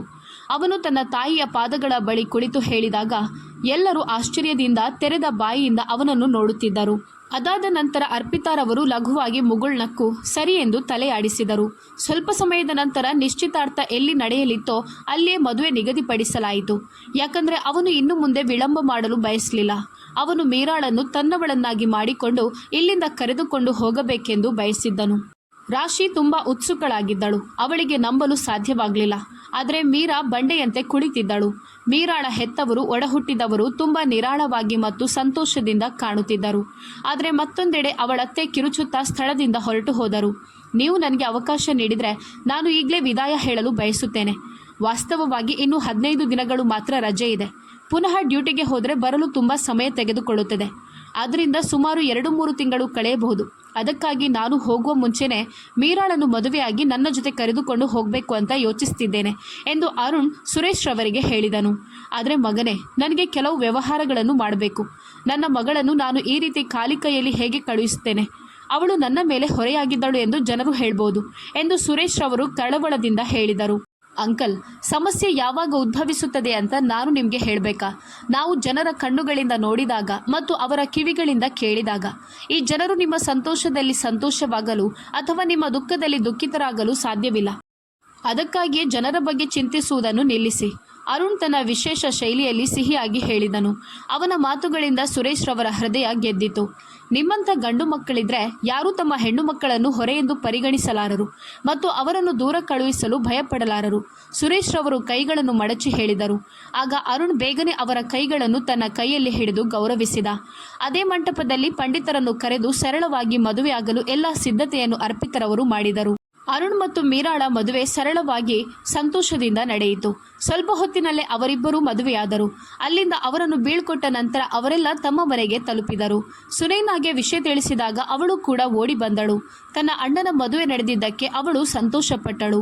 ಆದರೆ ಮದುವೆ ಇಷ್ಟು ಸರಳವಾಗಿ ನಡೆದಿದ್ದಕ್ಕೆ ಎಲ್ಲರೂ ಸ್ವಲ್ಪ ದುಃಖಿತರಾಗಿದ್ದರು. ಸುನೈನಾ ಮತ್ತು ರಾಶಿ ಅವಳನ್ನು ಕೋಣೆಗೆ ಕರೆತಂದು ಅಲ್ಲಿ ಕೂರಿಸಿ ಹಿಂತಿರುಗಿದರು. ಅವರು ಹೋದ ನಂತರ ಮೀರಾ ಎದ್ದು ಡ್ರೆಸ್ಸಿಂಗ್ ಕೋಣೆಗೆ ಹೋಗಿ ತನ್ನ ನೋಟವನ್ನು ನೋಡಿದಳು. ಮಂಕಾದ ಮೈಬಣ್ಣದಿಂದ ಅವಳು ಈ ಸಮಯದಲ್ಲಿ ಚಂದ್ರನಂಥ ವಧುವಿನಂತೆ ಕಾಣುತ್ತಿರಲಿಲ್ಲ. ಆದರೆ ಅವಳು ತುಂಬ ಚೆನ್ನಾಗಿ ಕಾಣುತ್ತಿದ್ದಳು. ಸ್ವಲ್ಪ ಸಮಯದ ನಂತರ ಯಾರೋ ಬಾಗಿಲು ತಟ್ಟಿದರು. ಆಗ ಅರುಣ್ ಒಳಗೆ ಬಂದನು. ಅವನು ಅವಳ ಹಿಂದೆ ನಗುತ್ತಾ ನಿಂತನು. ಮೀರಾ ಕಣ್ಣುಗಳನ್ನು ಮೇಲಕ್ಕೆತ್ತಿ ಕನ್ನಡಿಯಲ್ಲಿ ನೋಡಿದಾಗ ನಾನು ಮದುಮಗಳಂತೆ ಸುಂದರವಾಗಿಲ್ಲ ಎಂಬ ಭಾವನೆ ಹುಟ್ಟಿತು. ಯಾಕಂದರೆ ಎಲ್ಲರ ಮುಂದೆ ಅಷ್ಟೊಂದು ಅವಮಾನವನ್ನು ತನ್ನ ಸೋದರತೆಯಿಂದ ಅನುಭವಿಸಿದ್ದಳು. ಅದರ ನೋವು ಇನ್ನೂ ಮಾಯವಾಗಿರಲಿಲ್ಲ. ಈ ಸಮಯದಲ್ಲಿ ಅರುಣ್ ಬಿಳಿ ಶರ್ಟ್ನಲ್ಲಿ ತುಂಬ ಸುಂದರವಾಗಿ ಕಾಣುತ್ತಿದ್ದನು. ಆದರೆ ಅವಳು ವಧುವಿನ ಅಲಂಕಾರದಲ್ಲಿ ಇದ್ದರೂ ಅವಳಿಗೆ ಅವಳು ಸುಂದರವಾಗಿ ಕಾಣುತ್ತಿರಲಿಲ್ಲ. ಕೀಳರಿಮೆಯ ಭಾವನೆ ಮತ್ತೆ ಅವಳ ಮನಸ್ಸನ್ನು ತುಂಬಲು ಪ್ರಾರಂಭಿಸಿತು. ಮೀರಾಳ ಮನಸ್ಸು ಇನ್ನೂ ಕೀಳರಿಮೆಯಿಂದ ತುಂಬಿಕೊಂಡಿತ್ತು. ಅವಳು ಉತ್ತರಿಸದೆ ಮೌನವಾಗಿ ಅರುಣನ ಹಿಂದೆ ನಡೆಯಲು ಪ್ರಾರಂಭಿಸಿದಳು. ಆಗ ಅರುಣ್ ಅವಳ ತೋಳನ್ನು ಹಿಡಿದು ತಡೆಯುತ್ತಾ, ಹೇ, ನೀನೆಲ್ಲಿಗೆ ಹೋಗ್ತಿದ್ಯಾ? ಕುಳಿತುಕೋ, ಮಾತನಾಡೋಣ ಎಂದು ಗಂಭೀರವಾದ ಸ್ವರದಲ್ಲಿ ಹೇಳಿ ಅವಳನ್ನು ತನ್ನ ಹತ್ತಿರಕ್ಕೆ ಎಳೆದನು. ಆದರೆ ಕ್ಷಣಾರ್ಧದಲ್ಲಿ ಅವಳು ತನ್ನನ್ನು ತಾನು ಮುಕ್ತಗೊಳಿಸಿಕೊಂಡು ಅವನಿಂದ ದೂರ ಸರಿದಳು. ಅರುಣನ ಮುಖದಲ್ಲಿ ಆಶ್ಚರ್ಯದ ನೋಟ ಮೂಡಿತು. ಏನಾಯಿತು? ನೀನು ಚೆನ್ನಾಗಿದ್ಯಾ ಎಂದು ಅವನು ಮೃದುವಾಗಿ ಕೇಳಿದ. ಮೀರಾ ಕಣ್ಣೀರು ತುಂಬಿದ ಕಣ್ಣುಗಳಿಂದ ಹೇಳಿದಳು, ನೀನು ನನ್ನನ್ನು ಮದುವೆಯಾದ ಕಾರಣವೇನು? ನಾನು ನಿನಗೆ ಚೆನ್ನಾಗಿ ಕಾಣುತ್ತೇನಾ? ಯಾಕಂದರೆ ನೀನು ನನ್ನಂಥ ಹುಡುಗಿಯನ್ನು ಆಯ್ಕೆ ಮಾಡಲು ಕಾರಣವೇನು? ಅದು ಕೂಡ ಯಾವುದೇ ಬೇಡಿಕೆ ಇಲ್ಲದೆ. ಭಾವಿವರ ನನ್ನನ್ನು ತಿರಸ್ಕರಿಸಿದ. ಆದರೆ ನೀನು ಮುಂದೆ ಬಂದು ಮದುವೆಗೆ ಸಿದ್ಧನಾದೆ. ನಿನ್ನ ಸಹಾನುಭೂತಿ ತೋರಿಸಲು ನಾಟಕ ಮಾಡ್ತಿದ್ಯಾ? ಈ ಮುಗ್ಧ ಅಸಹಾಯಕ ಹುಡುಗಿಯನ್ನು ಸ್ವೀಕರಿಸಿದ್ದೇನೆ ಅಂತ ಎಲ್ಲರ ಕಣ್ಣಲ್ಲಿ ಶ್ರೇಷ್ಠನಾಗಬೇಕೆಂಬ ಆಸೆ ಇರಲಿಲ್ಲ ಅಲ್ವಾ? ಅವಳು ಕೋಪದಿಂದ ಸಿಡಿದಳು. ನನಗೂ ಯಾವುದನ್ನು ನಂಬಲು ಸಾಧ್ಯವಾಗ್ತಿಲ್ಲ. ಎಲ್ಲರ ಮುಂದೆ ಹೀರೋ ಅಂತ ಎನಿಸಿಕೊಳ್ಳಬೇಕು ಅಂತ ನನ್ನ ಮದುವೆ ಆದ್ಯಾ? ಮೀರಾ, ನೀನು ನನ್ನನ್ನು ತಪ್ಪಾಗಿ ಅರ್ಥ ಮಾಡಿಕೊಳ್ತಿದ್ಯಾ. ಅದು ಹಾಗಲ್ಲ. ನಾನು ಇದನ್ನೆಲ್ಲ ಸಹಾನುಭೂತಿಯಿಂದ ಮಾಡಿಲ್ಲ. ಅರುಣ್ ಅವಳ ಕೈ ಹಿಡಿದು ವಿವರಿಸಲು ಯತ್ನಿಸಿದನು. ಆದರೆ ಮೀರಾ ಕ್ಷಣಾರ್ಧದಲ್ಲಿ ತನ್ನ ಕೈಯನ್ನು ಅವನಿಂದ ಬಿಡಿಸಿಕೊಂಡು ಹಿಂದಕ್ಕೆ ಸರಿದುಕೊಂಡಳು. ದೂರದಿಂದ ನನ್ನೊಂದಿಗೆ ಮಾತನಾಡು. ನನ್ನನ್ನು ಯಾವುದಕ್ಕೂ ಮೋಸಗೊಳಿಸಲು ಪ್ರಯತ್ನಿಸಬೇಡ. ನನ್ನ ಸ್ಥಳ ನನಗೆ ಚೆನ್ನಾಗಿ ತಿಳಿದಿದೆ ಎಂದು ಹೇಳುತ್ತಾ ಕಣ್ಣೀರನ್ನು ಅಂಗೈಯಿಂದ ಒರೆಸಿಕೊಂಡು ವಾಶ್ರೂಮ್ ಕಡೆಗೆ ಹೋದಳು. ಅರುಣ್ ಮನಕಲಕುವಂತೆ ಸೋಫಾದ ಮೇಲೆ ಕುಳಿತನು. ನಾನು ಬಂದ ತಕ್ಷಣ ಅವಳೊಂದಿಗೆ ಈ ರೀತಿ ವರ್ತಿಸಬಾರ್ದಿತ್ತು. ಅವಳು ಮದುವೆ ಮುರಿದ ಹುಡುಗಿ. ಅವಳ ಮನಸ್ಸಿನ್ನೂ ಗಾಯಗೊಂಡಿದೆ. ಬಹುಶಃ ಅವಳು ಅವನನ್ನು ಪ್ರೀತಿಸ್ತಿರ್ಬೋದು. ಹುಡುಗಿಯ ಮದುವೆ ಮುರಿಯೋದು ಅಷ್ಟು ಸರಳ ವಿಷಯವಲ್ಲ. ಅದಕ್ಕಾಗಿ ನಾನವಳಿಗೆ ತಿಳಿಯದೆ ನೋವು ಕೊಟ್ಟೆ ಎಂದು ವಿಷಾದದಿಂದ ಹಣೆಯನ್ನು ಉಜ್ಜುತ್ತಾ ಯೋಚಿಸಿದನು. ಸ್ವಲ್ಪ ಸಮಯದ ನಂತರ ಮೀರಾ ಹೊರಬಂದು ಹಾಸಿಗೆಯ ಮೇಲೆ ತನ್ನ ಬದಿಗೆ ತಿರುಗಿ ಮಲಗಿದಳು. ಅರುಣ್ ತಲೆಯಾಡಿಸಿಕೊಂಡು ಎದ್ದು ಬಟ್ಟೆ ಬದಲಾಯಿಸಿ ಹಿಂತಿರುಗಿ ನೋಡಿದಾಗ ಅವಳು ಮಲಗಿರಬಹುದು ಅಥವಾ ಮಲಗಿರುವಂತೆ ನಟಿಸುತ್ತಿರಬಹುದು ಎಂದು ಅಂದುಕೊಂಡ. ಅವನು ಸದ್ದಿಲ್ಲದೆ ಇನ್ನೊಂದು ಬದಿಯಲ್ಲಿ ಮಲಗಿದನು. ಆದರೆ ಅವನ ಹೃದಯದಲ್ಲಿ ತುಂಬ ವಿಚಿತ್ರವಾದ ಭಾವನೆ ಚಿಲುಮೆಯಂತೆ ಎದ್ದಿತು. ಮರುದಿನ ಬೆಳಗ್ಗೆ ಅರುಣ್ ಕಣ್ಣು ತೆರೆದ ತಕ್ಷಣವೇ ಅವನ ದೃಷ್ಟಿ ಮೀರಾಳ ಕಡೆಗೆ ಸರಿಯಿತು. ಅವಳು ಎಂದಿನಂತೆ ಕನ್ನಡಿಯ ಮುಂದೆ ಕುಳಿತು ತನ್ನ ಉದ್ದನೆಯ ರೇಷ್ಮೆಯಂತಿರುವ ಕೂದಲನ್ನು ಬಾಚಿಕೊಳ್ಳುತ್ತಿದ್ದಳು. ತಿಳಿ ಹಳದಿ ಬಣ್ಣದ ಚೂಡಿದಾರ್ ಅವಳ ಮಸುಕಾದ ಮೈಬಣ್ಣದ ಮೇಲೆ ಹೊಳೆಯುತ್ತಿತ್ತು. ಅವನು ನಿಧಾನವಾಗಿ ಅವಳ ಕಡೆಗೆ ಹೆಜ್ಜೆ ಹಾಕುತ್ತಿದ್ದಾಗ ಮೀರಾ ತನ್ನ ಉದ್ದನೆಯ ರೆಪ್ಪೆಗೂದಲುಗಳನ್ನು ಮೇಲಕ್ಕೆತ್ತಿ ಅವನನ್ನು ನೋಡಿದಳು. ನಂತರ ಏನೂ ಹೇಳದೆ ಅವನ ಪಕ್ಕದಲ್ಲಿ ಹಾದು ಹೋಗಲು ಪ್ರಾರಂಭಿಸಿದಳು. ಸಾರಿ, ನಾನು ನಿನ್ನೆ ರಾತ್ರಿ ಬಂದ ತಕ್ಷಣ ನಿನ್ನೊಂದಿಗೆ ಹೀಗೆ ವರ್ತಿಸಬಾರ್ದಿತ್ತು ಎಂದು ಅರುಣ್ ಮೃದುವಾಗಿ ಹೇಳಿದನು. ಮೀರಾ ಕೇವಲ ತಲೆಯಲ್ಲಾಡಿಸಿ ಮತ್ತೆ ತನ್ನ ಕೂದಲನ್ನು ಬಾಚಿಕೊಳ್ಳಲು ತೊಡಗಿದಳು. ಸ್ವಲ್ಪ ಹೊತ್ತಿನ ನಂತರ ಅರುಣ್ ಉಪಹಾರಕ್ಕೆ ಕೆಳಗೆ ಬಂದಾಗ ಎಲ್ಲರೂ ಅವನಿಗಾಗಿ ಕಾಯುತ್ತಿದ್ದರು. ಎಲ್ಲರೂ ಹರ್ಷದಿಂದ ನಗುತ್ತಾ ಉಪಹಾರ ಸೇವಿಸಿದರು. ಆದರೆ ಮೀರಾ ಮಾತ್ರ ಮೌನವಾಗಿ ಕುಳಿತಿದ್ದಳು. ಮಗಳೇ ಮೀರಾ, ನೀನು ಕೂಡ ಏನಾದರೂ ಮಾತನಾಡು. ಇಲ್ಲಿಯವರೆಗೂ ನಿನ್ನ ಧ್ವನಿ ಕೇಳಲೇ ಇಲ್ಲ ಎಂದು ಅರ್ಪಿತಾರವರು ಹೇಳಿದರು. ಕ್ಷಮಿಸಿ ಅತ್ತೆ, ನಾನು ಕಡಿಮೆ ಮಾತನಾಡುವವಳು, ಮೀರಾ ನಿಧಾನವಾಗಿ ಉತ್ತರಿಸಿದಳು. ಆಗ ಅರ್ಪಿತಾರವರು ನಗುತ್ತಾ, ಅದು ಒಳ್ಳೆಯದು ಮಗಳೇ, ಆದರೆ ನಾವು ನಿನ್ನ ಧ್ವನಿ ಕೇಳಲು ಹಾತೊರೆಯುವಷ್ಟು ಕಡಿಮೆ ಮಾತನಾಡಬೇಡ ಎಂದಾಗ ಮೀರಾ ಮೃದುವಾಗಿ ಮುಗುಳ್ನಕ್ಕಳು. ಅಣ್ಣ, ಈಗ ಮೀರಾಳ ಸ್ಟಡೀಸ್ ಏನಾಗುತ್ತದೆ? ಮುಂದೆ ಏನು ಮಾಡೋದು? ರಾಶಿ ಕುತೂಹಲದಿಂದ ಕೇಳಿದಳು. ಅರುಣ್ ಅವಳ ಕಡೆಗೆ ನೋಡಿ ನಗುಮುಖದಿಂದ, ಹೌದು, ಸ್ಟಡೀಸ್ ಮುಖ್ಯ. ಆದರೆ ನಾನವಳನ್ನು ಜೈಪುರದಲ್ಲೇ ಸೇರಿಸಬೇಕು ಅಂತ ಯೋಚಿಸಿದ್ದೇನೆ ಎಂದು ನಿರಾಳವಾಗಿ ಉತ್ತರಿಸಿದನು.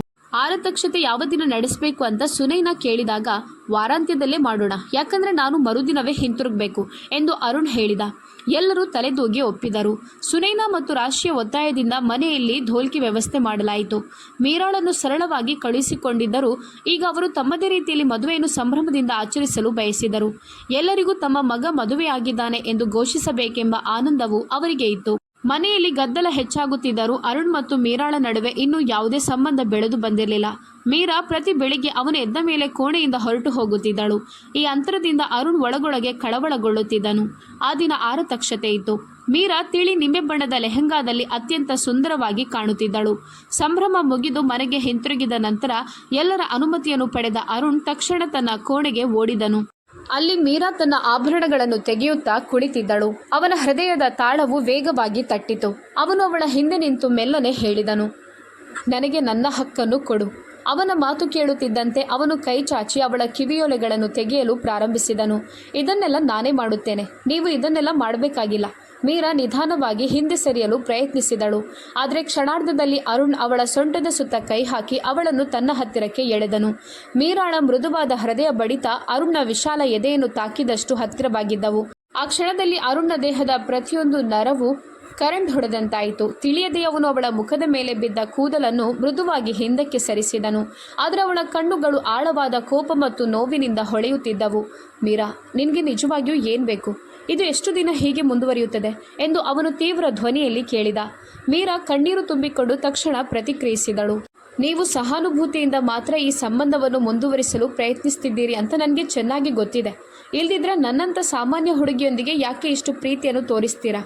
ನಿಮ್ಮ ಬಗ್ಗೆ ನೀವು ಏನು ಯೋಚಿಸ್ತೀರಿ? ಆದರೆ ನನ್ನ ಬಗ್ಗೆ ಒಮ್ಮೆಯಾದರೂ ಯೋಚಿಸಿದ್ದೀರಾ? ನಾನು ಏನು ಬಯಸುತ್ತೇನೆ ಅಂತ ಕೇಳಿದ್ದೀರಾ? ಅವಳ ಮಾತುಗಳನ್ನು ಕೇಳಿ ಅರುಣ್ನ ಹೃದಯ ಕದಲಿತು. ಅವನು ಅವಳ ತೋಳನ್ನು ಗಟ್ಟಿಯಾಗಿ ಹಿಡಿದು ಮೃದುವಾಗಿ ಹೇಳಿದನು, ನಾನು ನಿನ್ನನ್ನು ಯಾಕೆ ಮದುವೆಯಾದೆ ಗೊತ್ತಾ? ಇದು ಕೇವಲ ಸಹಾನುಭೂತಿ ಅಲ್ಲ ಮೀರಾ. ನಾನು ಜೀವನದಲ್ಲಿ ಯಾರನ್ನಾದರೂ ನನ್ನ ಆದರ್ಶವೆಂದು ಕಂಡಿದ್ರೆ ಅದು ನೀನೇ. ಅದಕ್ಕಾಗಿ ನಾನು ನಿನ್ನನ್ನು ಆರಿಸಿಕೊಂಡೆ. ನೀನು ನನ್ನ ಕನಸುಗಳೆಲ್ಲವನ್ನು ತುಂಬುವ ಹುಡುಗಿ. ನಿನಗೆ ಗೊತ್ತಾ, ನಿನ್ನ ನಿಶ್ಚಿತಾರ್ಥದ ಸುದ್ದಿ ಕೇಳಿದ ಕ್ಷಣದಿಂದ ನನ್ನ ಬದುಕೆ ಬತ್ತಿ ಹೋದಂತಾಗಿತ್ತು. ನಿನ್ನನ್ನು ಕೊನೆಯ ಬಾರಿಗೆ ನೋಡಲು ನಾನಲ್ಲಿಗೆ ಬಂದೆ. ಆದರೆ ದೇವರು ನನ್ನ ಜೀವನಕ್ಕೆ ಬೇರೆ ತೀರ್ಮಾನ ಬರೆದಿದ್ದ.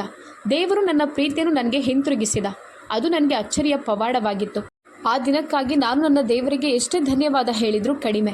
ಅವನ ಕಣ್ಣುಗಳಲ್ಲಿ ತೀವ್ರವಾದ ಪ್ರೀತಿ ಹೊಳೆಯುತ್ತಿತ್ತು.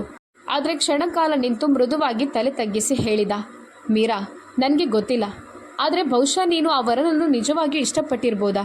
ಅದಕ್ಕಾಗಿ ನೀನು ನನ್ನನ್ನು ನಿನ್ನ ಹತ್ತಿರ ಬರಲು ಬಿಡೋದಿಲ್ವಾ? ಅದಕ್ಕಾಗಿಯೇ ನೀನು ನನ್ನೊಂದಿಗೆ ಹೆಚ್ಚು ಮಾತನಾಡಲು ಬಯಸೋದಿಲ್ವಾ? ನನಗೆ ಏನು ಅಂತ ಅರ್ಥವಾಗ್ತಿಲ್ಲ. ಆದರೆ ಮೀರಾ, ನನಗೆ ಬೇಕಾದದ್ದು ನಿನ್ನ ಮನಸ್ಸಿನ ಶಾಂತಿ. ನಾನು ನಿನ್ನನ್ನು ಬಲವಂತ ಮಾಡೋದಿಲ್ಲ. ನಾನು ನಿನಗೆ ಸಮಯ ನೀಡುತ್ತೇನೆ. ಆದರೆ ಒಂದು ಮಾತು ಮಾತ್ರ, ಮುಂದೆ ಯಾವತ್ತಿಗೂ ನಿನ್ನನ್ನು ನೀನೇ ಹೀಗೆ ನಿಂದಿಸಿಕೊಳ್ಬಾರ್ದು. ನೀನು ಸಾಮಾನ್ಯಳಲ್ಲ. ನೀನು ನನ್ನ ಕನಸುಗಳ ರಾಣಿ ಎಂದು ಅವನು ಆಳವಾದ ಉಸಿರೆಳೆದ ನಂತರ ನಿಧಾನವಾಗಿ ಹಿಂದಕ್ಕೆ ಸರಿದನು. ನಾನು ನಾಳೆ ಬೆಳಗ್ಗೆ ಡ್ಯೂಟಿಗೆ ಹೋಗುತ್ತೇನೆ, ಚಿಂತಿಸಬೇಡ. ನಾನು ನಿನಗೆ ಯಾವುದೇ ತೊಂದರೆ ನೀಡೋದಿಲ್ಲ ಎಂದು ಅವನು ತೀರಾ ಶಾಂತವಾಗಿ ಹೇಳಿ ಸೋಫಾದ ಕಡೆಗೆ ನಡೆದನು. ಛೆ, ಇವತ್ತು ರಾತ್ರಿಯೂ ಇಲ್ಲ ಎಂದುಕೊಂಡು ಅರುಣ್ ನೋವು ತುಂಬಿದ ಧ್ವನಿಯಲ್ಲಿ ಹೇಳಿ ವಾಶ್ರೂಮ್ನ ಕಡೆಗೆ ಹೆಜ್ಜೆ ಹಾಕಿದನು. ಅವನ ಮಾತುಗಳನ್ನು ಕೇಳಿದ ಮೀರಾ ಕಲ್ಲಿನಂತೆ ನಿಂತು ಬಿಟ್ಟಳು. ಅವಳು ಯಾವಾಗಲೂ ತನ್ನ ಅದೃಷ್ಟದ ಬಗ್ಗೆ ದೂರು ನೀಡುತ್ತಿದ್ದಳು. ತನ್ನ ರೂಪದ ಬಗ್ಗೆ ಕೀಳರಿಮೆ ಅನುಭವಿಸುತ್ತಿದ್ದಳು. ಆದರೆ ಇಂಥ ಚುರುಕಾದ ಸುಂದರ ವ್ಯಕ್ತಿ ತನ್ನನ್ನು ಪ್ರೀತಿಸುತ್ತಿದ್ದಾನೆಂಬುದು ಅವಳ ಕನಸಿನಲ್ಲೂ ಇರಲಿಲ್ಲ. ಆದರೆ ಅವನು ಈಗಷ್ಟೇ ಹೇಳಿದ ಮಾತು, ನೀನು ನಿನ್ನ ಭಾವಿವರನನ್ನು ಇಷ್ಟಪಟ್ಟಿರ್ಬೋದು. ಅವಳ ಹೃದಯಕ್ಕೆ ಬಾಣದಂತೆ ತಾಗಿತು. ಅವಳು ವಿಜಯನನ್ನು ಎಂದಿಗೂ ಇಷ್ಟಪಡಲಿಲ್ಲ. ಯಾರನ್ನಾದರೂ ನಿಜವಾಗಿ ಪ್ರೀತಿಸಿದರೆ ಅದು ಅರುಣ್ ಮಾತ್ರ. ಆದರೆ ತನ್ನನ್ನು ಅವನಿಗೆ ಅರ್ಹಳಲ್ಲವೆಂದುಕೊಂಡ ಕಾರಣ ಆ ಪ್ರೀತಿಯನ್ನು ಎಂದಿಗೂ ಹೊರಹಾಕಿರಲಿಲ್ಲ. ಸ್ವಲ್ಪ ಹೊತ್ತಿನ ನಂತರ ಅರುಣ್ ವಾಶ್ರೂಮ್ನಿಂದ ಹೊರಬಂದು ತನ್ನ ದಿಂಬನೆತ್ತಿಕೊಂಡು ಸೋಫಾದ ಮೇಲೆ ಮಲಗಿದನು. ಮರುದಿನ ಬೆಳಿಗ್ಗೆ ಮೀರಾ ಎಚ್ಚರಗೊಂಡಾಗ ಪಕ್ಕದ ಮೇಜಿನ ಮೇಲೆ ಒಂದು ಪತ್ರ ಬಿದ್ದಿತ್ತು. ಹೃದಯ ಕುಸಿಯುವ ಭಯದಿಂದ ಅದನ್ನೆತ್ತಿಕೊಂಡು ಓದಲು ಪ್ರಾರಂಭಿಸಿದಳು. ದಯವಿಟ್ಟು ನಮ್ಮ ಸಂಬಂಧದ ಬಗ್ಗೆ ಯಾರಿಗೂ ಏನೂ ತಿಳಿಬಾರ್ದು. ನೀನು ನನ್ನ ಜೊತೆ ಬದುಕಲು ಬಯಸದಿದ್ರೆ ನಿನ್ನ ಸಂತೋಷಕ್ಕಾಗಿ ನಾನು ನಿನ್ನನ್ನು ಬಿಡುಗಡೆ ಮಾಡುತ್ತೇನೆ. ಹೌದು, ಇಲ್ಲಿ ನಿನ್ನ ಅಧ್ಯಯನವನ್ನು ಮುಂದುವರಿಸು. ನಾಳೆಯಿಂದ ಕಾಲೇಜಿಗೆ ಹೋಗಲು ಪ್ರಾರಂಭಿಸು. ಚಿಂತಿಸಬೇಡ. ನಿನ್ನನ್ನು ಜೈಪುರಕ್ಕೆ ಬರಲು ನಾನು ಎಂದಿಗೂ ಒತ್ತಾಯಿಸೋದಿಲ್ಲ. ಅವಳು ಪತ್ರ ಓದಿದ ತಕ್ಷಣ ದಿಗ್ಭ್ರಮೆಗೊಂಡಳು. ಕಣ್ಣು ನೀರಿನಿಂದ ತುಂಬಿದವು. ದಿನಗಳು ವಾರಗಳಾಗಿ ಹರಿದವು. ಅವಳು ತನ್ನ ದಿನಚರಿಯಂತೆ ಕಾಲೇಜಿಗೆ ಹೋಗುತ್ತಿದ್ದಳು. ಹೊರಗೆ ಎಲ್ಲವೂ ಸಹಜವಾಗಿದ್ದರೂ ಒಳಗೆ ಒಂದು ಬತ್ತಿದ ಹೃದಯದ ಜೊತೆ ಬದುಕುತ್ತಿದ್ದಳು. ಆದರೆ ಇಂದು ಸಂಜೆ ಮನೆಗೆ ಬಂದು ಬಾಗಿಲು ತೆರೆದ ಕ್ಷಣದಲ್ಲಿ ಅವಳ ಕಣ್ಣುಗಳು ನಂಬಲಾರದ ದೃಶ್ಯವನ್ನು ಕಂಡವು. ಅರುಣ್ ಅವಳ ಮುಂದೆ ಕುಳಿತಿದ್ದ. ಅವಳ ಹೃದಯ ಬಡಿತ ಕ್ಷಣಾರ್ಧದಲ್ಲಿ ನಿಂತಂತಾಯಿತು. ಅವನು ತನ್ನ ಸೇನಾ ಸಮವಸ್ತ್ರದಲ್ಲಿ ಇದ್ದನು. ಅವಳಿಗೆ ತನ್ನ ಗಂಡನನ್ನು ನೋಡಿ ತುಂಬಾ ಸಂತೋಷವಾಯಿತು. ಆದರೆ ಆ ಸಂತೋಷವನ್ನು ತೋರಿಸಲು ಸಾಧ್ಯವಾಗಲಿಲ್ಲ. ಮೀರಾ ಬೆರಳುಗಳನ್ನು ತಿರುಗಿಸುತ್ತಾ ನಿಶ್ಚಲವಾಗಿ ಅವನ ಮುಂದೆ ನಿಂತಿದ್ದಳು. ಅವಳಿಗೆ ಅವನನ್ನು ತಬ್ಬಿ ಹಿಡಿದುಕೊಳ್ಳಬೇಕು, ಸಂತೋಷವನ್ನು ಹಂಚಿಕೊಳ್ಳಬೇಕೆಂದು ಅನ್ನಿಸ್ತಿತ್ತು. ಆದರೆ ಧೈರ್ಯ ಸಾಕಾಗಲಿಲ್ಲ. ಅರುಣ್ ಅವಳನ್ನು ಯಾವುದೇ ರೀತಿಯ ಫೀಲಿಂಗ್ಸ್ ಇಲ್ಲದಂತೆ ಕೋಣೆಗೆ ಹೋಗಲು ಸಿದ್ಧನಾಗಿ, ನನಗೆ ಒಂದು ಕಪ್ ಕಾಫಿ ಕಳುಹಿಸು, ಅವನು ತೀವ್ರ ಧ್ವನಿಯಲ್ಲಿ ಮೀರಾಳಲ್ಲಿ ಹೇಳಿ ಕೋಣೆಯ ಕಡೆಗೆ ಹೋದನು. ಮೀರಾ ಅಡುಗೆ ಮನೆಗೆ ಹೋಗಿ ಕಾಫಿ ತಯಾರಿಸಿಕೊಂಡು ಕೋಣೆಗೆ ಬಂದಳು. ಅವನು ಫ್ರೆಶ್ ಆಗಿ ಸೋಫಾದ ಮೇಲೆ ಕುಳಿತಿದ್ದನು. ನೀನ್ಯಾಕೆ ಇಷ್ಟೆಲ್ಲ ತೊಂದರೆ ತೆಗೆದುಕೊಂಡೆ? ನೀನು ಸೇವಕನಿಗೆ ಹೇಳ್ಬೋದಿತ್ತಲ್ವಾ? ಅವನು ಮೆಲ್ಲನೆ ಅವಳ ಕೈಯಿಂದ ಕಪ್ ತೆಗೆದುಕೊಂಡು ಹೇಳಿದ. ಮೀರಾ ತುಟಿಗಳನ್ನು ಕಚ್ಚಿಕೊಂಡು ನಿಶ್ಚಲವಾಗಿ ಅವನನ್ನು ನೋಡಿದಳು. ಆ ರಾತ್ರಿ ಊಟದ ನಂತರ ಅರುಣ್ ಕಿಟಕಿಯ ಬಳಿ ನಿಂತು ನೀರು ಕುಡಿಯುತ್ತಿದ್ದಾಗ ಮೀರಾ ಅವನ ಬಳಿಗೆ ಹತ್ತಿ ಬಂದಾಗ ಅರುಣ್, ಯಾವುದೇ ಒಬ್ಬ ವ್ಯಕ್ತಿಯು ಹೃದಯದ ಸಂಬಂಧ ಹೊಂದಿರುವವರ ಮೇಲೆ ಮಾತ್ರ ಕೋಪಗೊಳ್ಳುತ್ತಾನೆ ಎಂದು ಹೇಳಿದಾಗ ಅವನ ಅಸಡ್ಡೆಯ ಧ್ವನಿಯನ್ನು ಕೇಳಿದ ಮೀರಾಳ ಕಣ್ಣುಗಳು ಕಣ್ಣೀರಿನಿಂದ ತುಂಬಲು ಪ್ರಾರಂಭಿಸಿತು. ಕೆಲ ಕ್ಷಣಗಳಲ್ಲಿ ಅವಳು ಇದ್ದಕ್ಕಿದ್ದಂತೆ ಅವನನ್ನು ಹಿಂದಿನಿಂದ ತಬ್ಬಿಕೊಂಡಳು. ಅರುಣ್ ದಿಗ್ಭ್ರಮೆಗೊಂಡನು.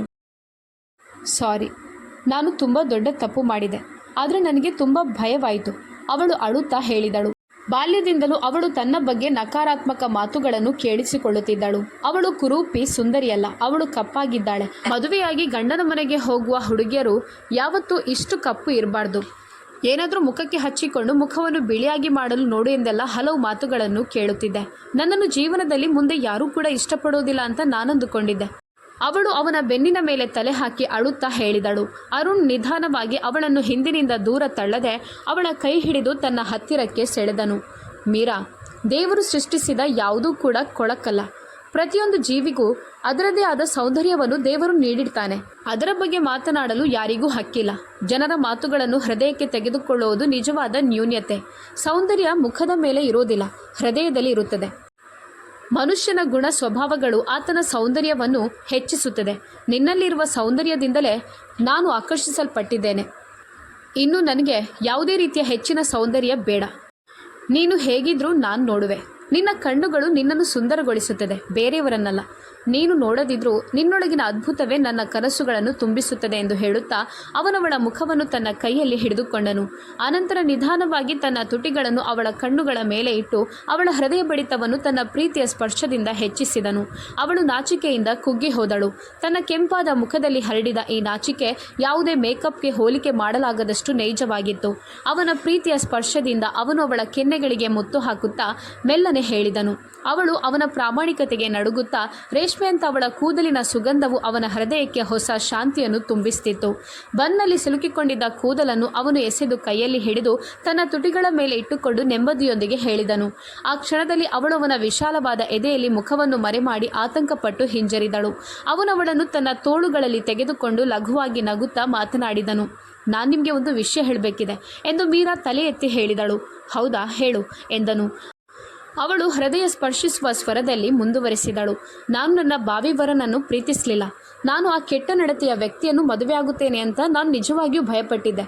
ಆದರೆ ನಿಮ್ಮನ್ನು ನೋಡಿದಾಗ ನನಗೆ ಪ್ರೀತಿ ಮೂಡಿತ್ತು. ಇದು ಸಾಧ್ಯವಿಲ್ಲ ಅಂತ ನನ್ನ ಪ್ರೀತಿಯನ್ನು ಮನಸ್ಸಿನಲ್ಲಿ ಮುಚ್ಚಿಟ್ಟೆ.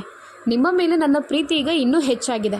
ಅವಳು ನಿಧಾನವಾದ ಸ್ವರದಲ್ಲಿ ಅಪರಾಧ ಭಾವದಿಂದ ನಾನು ತಪ್ಪು ಮಾಡಿದೆ ಎಂದು ಹೇಳಿದಳು. ಅವನಿಗೆ ಅವಳ ತಪ್ಪೊಪ್ಪಿಗೆ ಹೊಸ ಜೀವವನ್ನು ನೀಡಿದಂತೆ ತೋರುತ್ತಿತ್ತು.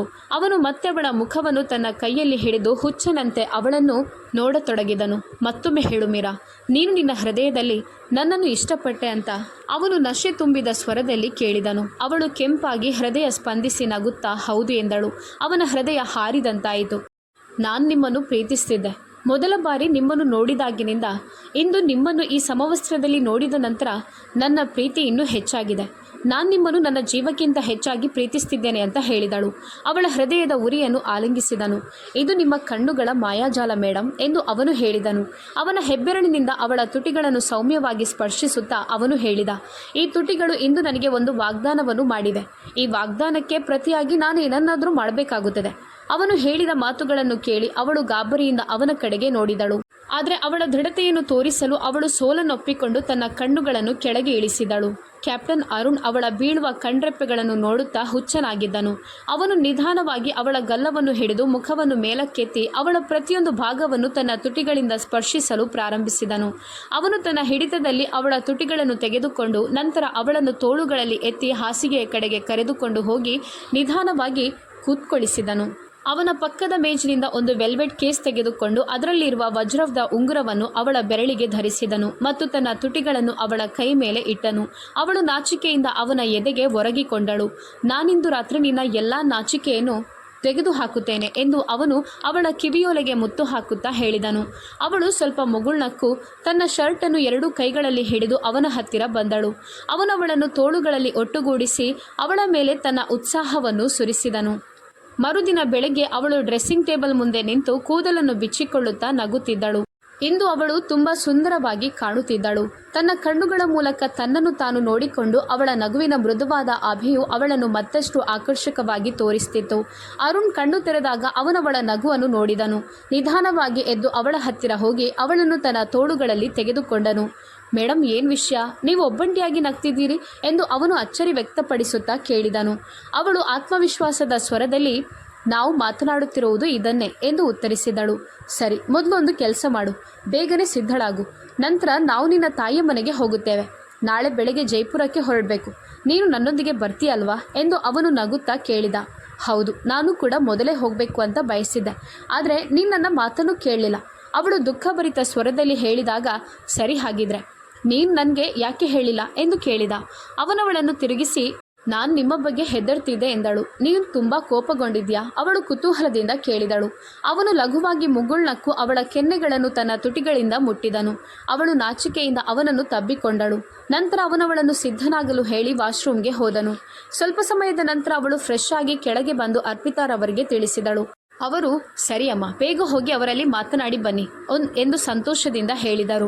ನಂತರ ಬೆಳಗಿನ ತಿಂಡಿಯೆಲ್ಲ ಆದ ನಂತರ ಅರುಣ್ ಮತ್ತು ಮೀರಾ ರೆಡಿಯಾಗಿ ಮೀರಾಳ ತವರು ಮನೆಗೆ ಹೊರಟರು. ಎಲ್ಲರೂ ಅವರನ್ನು ನೋಡಿ ತುಂಬ ಸಂತೋಷಪಟ್ಟರು. ಅವಳ ಕುಟುಂಬಸ್ಥರು ಅರುಣ್ ಮುಂದೆ ತಮ್ಮ ಪ್ರಾಣವನ್ನೇ ಅರ್ಪಿಸುತ್ತಿದ್ದಂತೆ ತೋರುತ್ತಿತ್ತು.